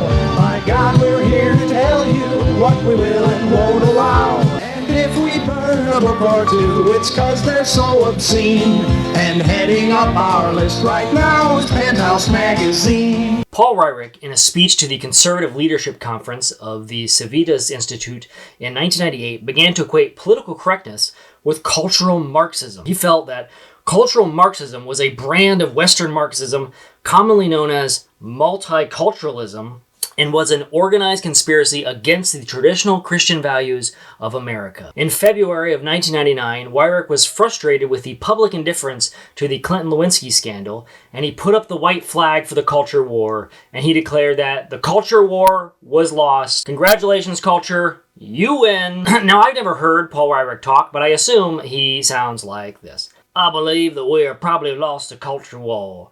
That doesn't mean the war is not going to continue and that it isn't going to be fought on other fronts, but in terms of society in general, we have lost. This is why even when we win in politics, our victories fail to translate into the kind of policies we believe are important. Therefore, what seems to me a legitimate strategy for us to follow is to look at ways to separate ourselves from the institutions that have been captured by the ideology of political correctness or by other enemies of our traditional culture. Congratulations to Terror for winning the war on terror, I guess. And to drugs for winning the war on drugs. And drugs have also won the war on drugs. Poverty has obviously just kicked our asses all around in the war on poverty. But the conspiracy of cultural Marxism continues to live on, and not only in your YouTube video recommendations. Often it's in the manifestos of mass shooters, like Andres Breivik, the Norwegian shooter who in 2011 killed 77, mostly children, and injured over 300. Someone our pal Yarvin criticized, but not on the grounds that terrorism is wrong, but because the killings wouldn't do anything effective to overthrow what Yarvin called Norway's communist government. If Weyrich were still alive, I think he'd be very happy that his core ideas are living on in the woke mind virus. So folks, do not fear, because the woke mind virus has won before and it will win again. Now, the woke mind virus might be new, but these sentiments have been a part of the intellectual branch of American conservatism for a long time. Oh my God, the culture's changing. Certain jokes that, at least what were considered jokes 10, 20 years ago, are now unsayable as a result of certain tensions that exist. For instance, certain racial jokes. Mm-hmm. You couldn't have a minstrel show now, could you, in Hollywood? No. Do you regret this? Well, I liked minstrel shows because I was brought up in that era. But I think it's wrong today. I think the colored people have such a struggle today that I don't think there should be any jokes connected with them. We can't do blackface anymore. Groucho, help! Help, I'm being oppressed. Everyone hates me because I'm Christian. Well, I'm a Catholic and a member, therefore, of a minority group, and I distinguish... A minority group? Where is this? You're being facetious. Well, certainly in Hollywood. Huh? Not in real estate. The Frankfurt School is not about creating divisions within race and sexuality to make Christians feel bad. They were soberly analyzing the ways that capitalism reinforces itself in modern society. That reinforcement is deeply tied to not only our culture, but within numerous structures of our society. As Marxists, they were very pro-working class, to say the least. So let's look at the threat that they pose. So the war on capitalism. You see, the Marxists, or Bernie Sanders likes to lie about himself, democratic socialists, they hate capitalism because capitalism does what? It proves Marxism wrong. Okay, so our buddies over at the Heritage Foundation help push a conspiracy trying to tie political correctness to the universities. Our boy JD is all about taking on the vile Marxist professors because the culture war is a class war. Here is where I think the whole ideology is starting to fall flat. In his book, Hillbilly Elegy, he says, working as a cashier turned me into an amateur sociologist. At this point, JD admits to reading books about social policy and the working poor. But he's not a small-town cashier living in 1999 anymore. It's 2024. He has friends with real power. He's a sitting senator. He could be vice president. And if he's vice president, then he's got 4 years where he's just one Donald Trump heartbeat away from being president. If he's serious about helping the working class in Ohio, it'd be a good time to ask him some serious questions. He's probably about as intellectual as the Trump administration is likely to ever get. So JD and the Heritage Foundation can use postmodernism and cultural Marxism as buzzwords to frighten evangelicals. And as we've seen, they have for many decades, and it was working. But shouldn't someone take these Marxist ideas seriously to try and tackle the contradictions of capitalism that will continue to plague the working class of Ohio? Aren't these contradictions somehow inherent to the logic of the system and not some weird outside threat? Shouldn't they be trying to understand that if they're really going to help the people from Ohio? The issue here is that when attempting to take Marxism seriously, they stumble. The other reason that Marx was wrong, there's a number of them. One is that even though creative products end up in the hands of a small number of people, it's not the same people consistently across time. It's the same proportion of people. And that's not the same thing. It's not the same people! Checkmate, you bloody bastard! Wow, I do wonder if Karl Marx ever considered that the business-owning ruling class under capitalism is somehow different than the hereditary ruling class under feudalism. If our friend Dr. Peterson was truly curious about this, he could, I don't know, literally Wikipedia feudalism, where Karl Marx has his own section. And if you, dear viewer, are curious, I recommend The Origin of Capitalism, A Longer View. So Marx is wrong because someday you too could be the 1%, or you could be the 1% and not have to rely on luck or daddy's money or exploiting labor of your friends and family and strangers. You could just rally together as united working class and seize the means of production. That would actually be easier than trying to just become the 1%. Why wouldn't you do that? You should do that. The only thing you have to lose are your chains. There's a lot of movement in the upper 1%, a tremendous amount of movement. And one of the reasons for that movement is that things get large, and then they get too large, and then they collapse. And so, in 2008, when the politicians said, too big to fail, they got something truly backwards, as far as I can tell, and that was, it was a reverse, the statement was reversed. It should have been, so big it had to fail. So big it had to fail. And I'm not talking about my penis, you woke moralist. Boy, I wonder if there's anyone who could help us understand the current economic power structures where the world governments would prevent the failing of massive banks and investment firms. It's probably the same guy who first anticipated the growth and collapse of economic expansion, commonly called the boom and bust cycle. You already know.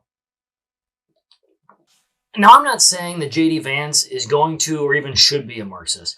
What I'm saying is that if our boy is going to be an amateur sociologist and fight for the working poor, shouldn't he be looking into understanding what capitalism actually is and how this could relate to their condition? He could just see what type of influential people have their own sections on the Wikipedia page for sociology. It would actually be very beneficial for JD and save him from ever sounding as stupid as this when talking about capitalism. The thing to understand about Wall Street is that one of the great failures of Wall Street and of big business in general, they are not capitalist by nature. They are profit-seeking. There is a difference. Profit-seeking means that you will find money wherever it lies. So if the best way to make a profit as a business is to get in bed with corrupt Democrats, you'll do it. You'll rig the system for your own benefit if you can make a profit. A capitalistic company is one that will not do those things. Now, if you're a capitalist, you say, I'm not interested in getting in bed with the government because I know that whenever anyone gets in bed with the government, they end up getting screwed. That's the nature of the bargain. And we don't want the government picking winners and losers. But that's not what a lot of Wall Street does. A lot of Wall Street is perfectly willing to get in bed with the government so long as it benefits their firm at the expense of all the other firms, which is corporatism. It is not capitalism. And then when that system inevitably falls on its face because the government is bad at picking winners and losers, when those bubbles always burst, capitalism gets blamed. It's one of the perversities of the way that our system of government works under a mixed economy. Mixed economy meaning free market for some parts and government-sponsored, subsidized, and run for other parts. This is not capitalism. Under capitalism, everyone just makes a lot of money and shakes hands. And if you want to make a lot of money, you can use my promo code NERDVPN. Okay, so we get rid of the government, and then we no longer have boom and bust cycles that are inherent to the contradictions of capitalism. That'll all be resolved. But here's the thing about J.D. Vance and all of his capitalist freedom fighters, is that Trump was president. They had a chance to do this. If he was president from 2017 to 2021, maybe you remember that time?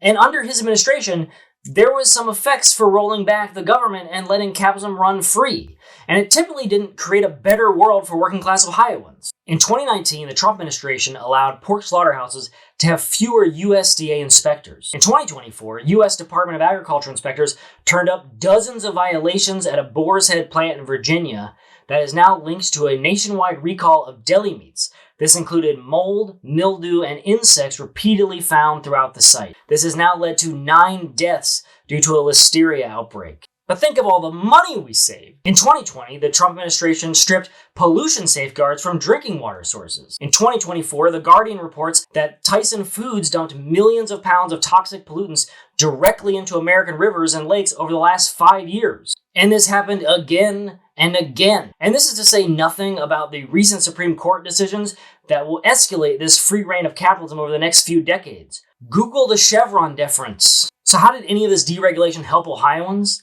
In fact, this same shit was happening right when and where our story began. When researching this, I came across an EPA investigation into possible groundwater contamination from the New Glow Company in Beaver Creek, Ohio, right by Springfield and Middletown in 1984, right where and when JD and I were both born. The Ohio EPA is checking on contaminants in the soil in the Beaver Creek area. Geologists were using a bore this afternoon to take samples of the dirt at different depths. Workers were looking for the same contaminants that were discovered in a number of Beaver Creek wells and creeks a few weeks ago. Most of the tests today were conducted at the New Glow Company, but the EPA will not say if the paint supply company is the source of the contamination. So maybe it's not about helping them. Maybe it's about using them to think of the culture before they can realize that they're fighting a class war on the same side of the biggest capitalists in the game. And this populist posturing and ideological floundering is what keeps taking these guys to very, very strange places. At the end of last year, one of the most prevalent tech venture capitalists, Mark Andreessen of Andreessen Horowitz, wrote a blog post called The Techno-Optimist Manifesto. It praises technology and the free market while making a list of enemies that fall in line with the thoughts of all the people we've just been talking about. At the end, he gave a list of the patron saints of techno-optimism that ranges from Andy Warhol to Friedrich Nietzsche to Ayn Rand's fictional character John Galt, and excludes Ayn Rand herself for some reason. It also includes Felipe Tommaso Marinetti, the co-author of The Fascist Manifesto. Remember, it's just 4 pages. You just have to read it. It's really cool, and then you'll come join us. In many ways, if these nerds just stuck to philosophizing,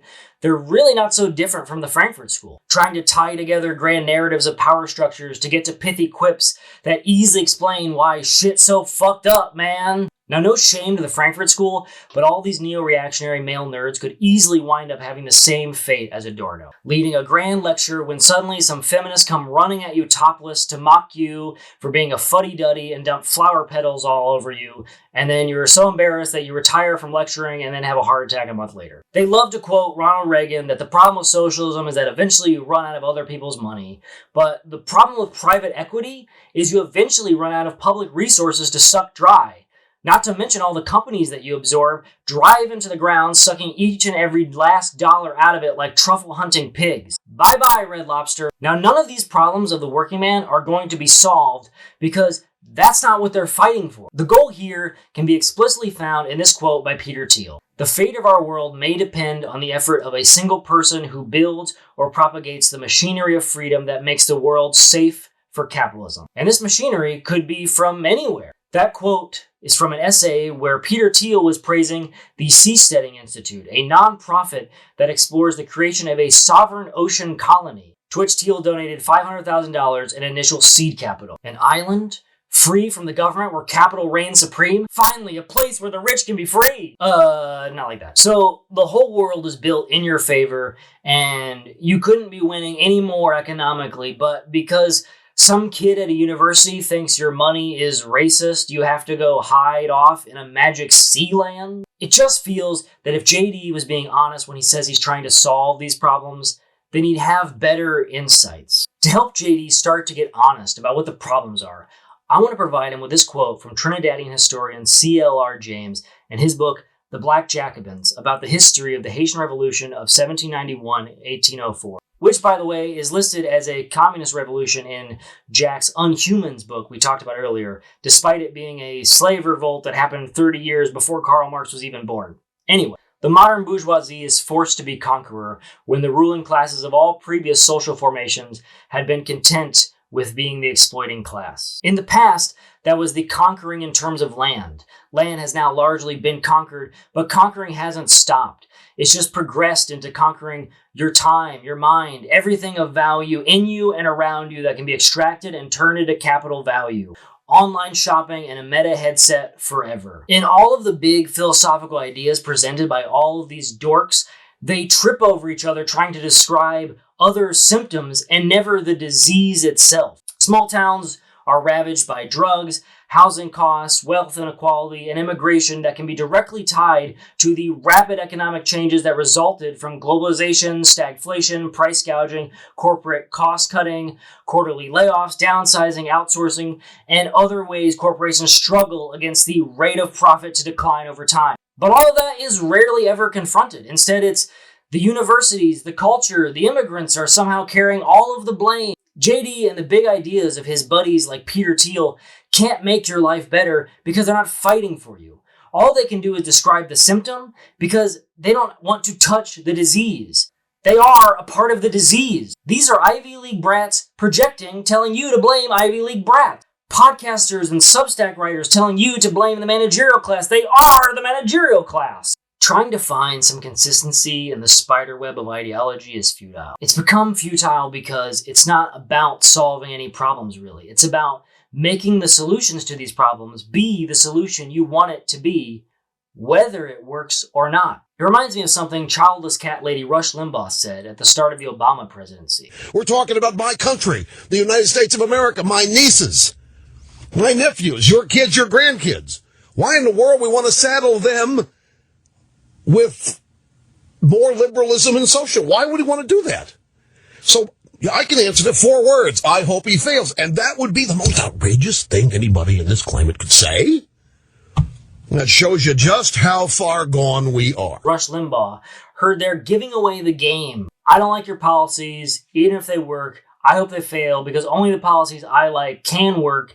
And even if they don't work, they're just not being tried hard enough. Trickle-down economics didn't trickle at all, folks. When the fuck is more tax cuts for the ultra-wealthy going to be bringing down gas prices? But that sentiment is essentially at the heart of many of these ideologies being thrust by the right onto working-class Ohioans. For more information on governmental economic policies, particularly during the Obama administration, look up The Deficit Myth by Stephanie Kelton. And for more information on trying really hard to make your free capitalist ideas work at any cost, please read up about the involvement of the Chicago Boys and their economic meddling in South America in the 20th century. Damn you, universities! If you really want policies that work, it might help to go back to our good friend Ross Perot when he was talking about setting up a healthcare plan. Well, all else fails, just copy the country in the other part of the world that have better health care than we do at a lower cost.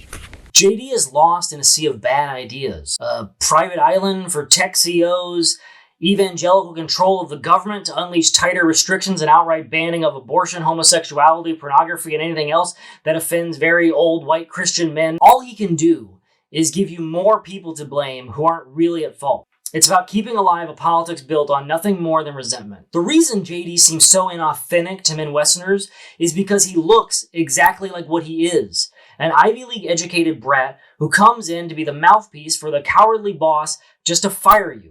30 years of work down the drain as the company cut costs to show their shareholders that they had a positive quarter. There's a really easy way to get out of this sea of bad ideas. If he's an oracle from Ohio and his politics have gotten so far away from those that still live in his hometown, he can always just go out and talk to them. Now, we've already laughed at J.D. Vance trying to talk to people. And suffice it to say, J.D. Vance owns $1 million home in Cincinnati and $1 million home in Alexandria, Virginia. And both apparently are liberal neighborhoods. One of his neighbors said, "He can lean right all he wants, but that's not us," then laughed. Another added, "If I had my druthers, he wouldn't exist, but he can live where he wants." I actually did my own bit of grass touching when I was writing this. I was with my girlfriend's family spending a nice summer weekend on a lake in Kentucky. The neighbors had a Trump flag on their boat, and they were playing cornhole in the backyard. So soon the party started mixing, one game turned into another, and I'm drinking with a guy named Mark who's wearing a Trump 2024 shirt. The shirt and his politics never came up, but what does come up is a lot of music talk. He's got a TV playing all kinds of grunge stuff, and I put on Alice in Chains' MTV Unplugged. It's okay. Friends don't let friends get haircuts written on the guitar. I bet you forgot about that. He brings out his guitar and starts playing covers, and I'm singing along with him. We're drinking, having a good time, remembering all of this music we grew up on in the 90s. He plays Pink Floyd's Wish You Were Here, and afterwards I say, Mark, what year was you born? And he goes, 1984. And I say, hey, same here, brother. Same as me, same as J.D. Vance. And I ask him if, like me, and maybe J.D. Vance also remembers this, I said, was the first time you heard Pink Floyd's Wish You Were Here during a late-night infomercial? The entire Pink Floyd experience. 26 tracks that took you to the edge and back. How I wish you were here.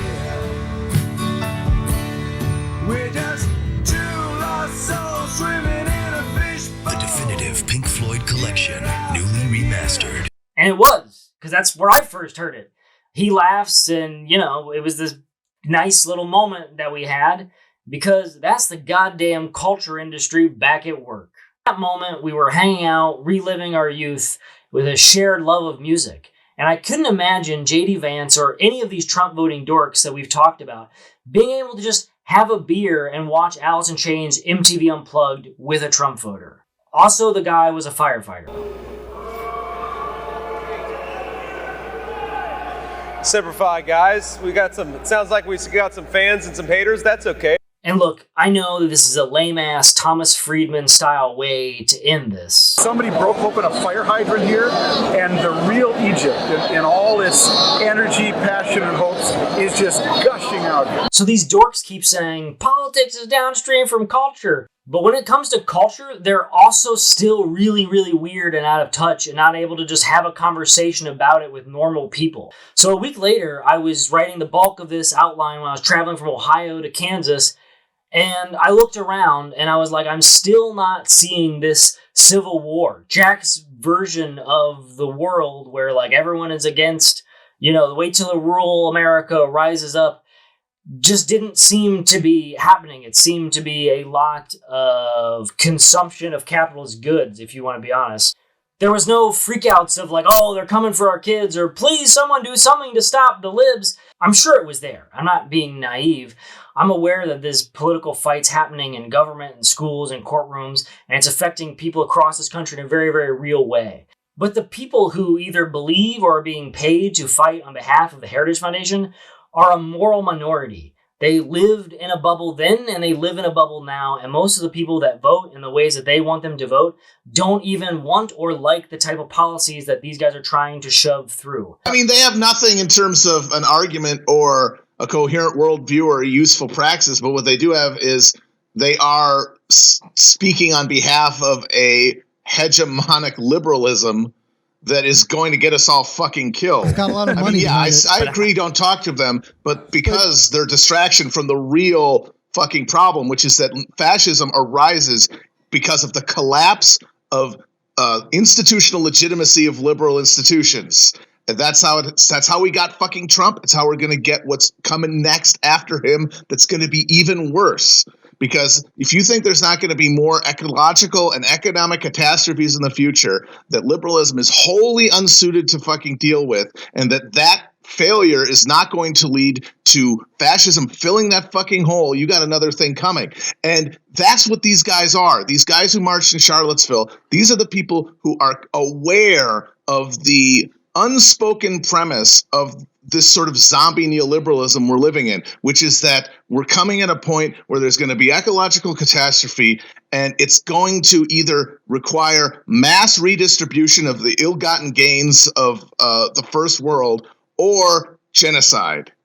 And these are the first people who have basically said, well, if that's the choice, I choose genocide. And they're getting everybody else ready intellectually and emotionally for why that's going to be okay when it happens. Why they're not really people. When we're putting all of this money into more fucking walls and drones and bombs and guns to keep them away, and so that we can watch them die with clear consciences, it's going to be because we've been loaded with the ideology that these guys are now starting to express publicly. On the other side of them, you have people who are saying in full fucking voice, no, we have the resources to save everybody, to give everybody a fucking decent and worthwhile existence. And that is what we want. And that is the fucking real difference between these two. You can tell that to the next asshole who tells you that they're actually two sides of the same coin. America first! America first! America first! Springfield is about love! We love our people, all people! All people! Love this town! Get out! Leave us alone! This whole video has been a look at how the present becomes history and history makes men. And despite the wishes of Peter Thiel, history is not made by one man, for it is all men who make their own history. So here in 2024, we split off down two separate paths. Like I said at the beginning of this whole journey, this isn't about JD or me. It's about the type of people we are. And there will always be people like us. JD and I were born at almost identical times at an identical location, and we've come to see two completely different versions of the world. Look at my big bank account and my family. This has to be real. It's just a ride. And we can change it anytime we want. It's only a choice. No effort, no work, no job, no savings of money. A choice right now between fear and love. The eyes of fear want you to put bigger locks on your door, buy guns, close yourself off. The eyes of love instead see all of us as one. Here's what we can do to change the world right now to a better ride. Take all that money we spend on weapons and defense each year and instead spend it feeding, clothing, and educating the poor of the world, which it would many times over, not one human being excluded, and we can explore space together, both inner and outer, forever.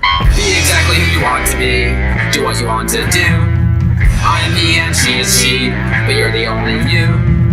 No one else has got your eyes to see the things you see. It's up to you to change your life, and my life's up to me. Be exactly who you want to be, do what you want to do.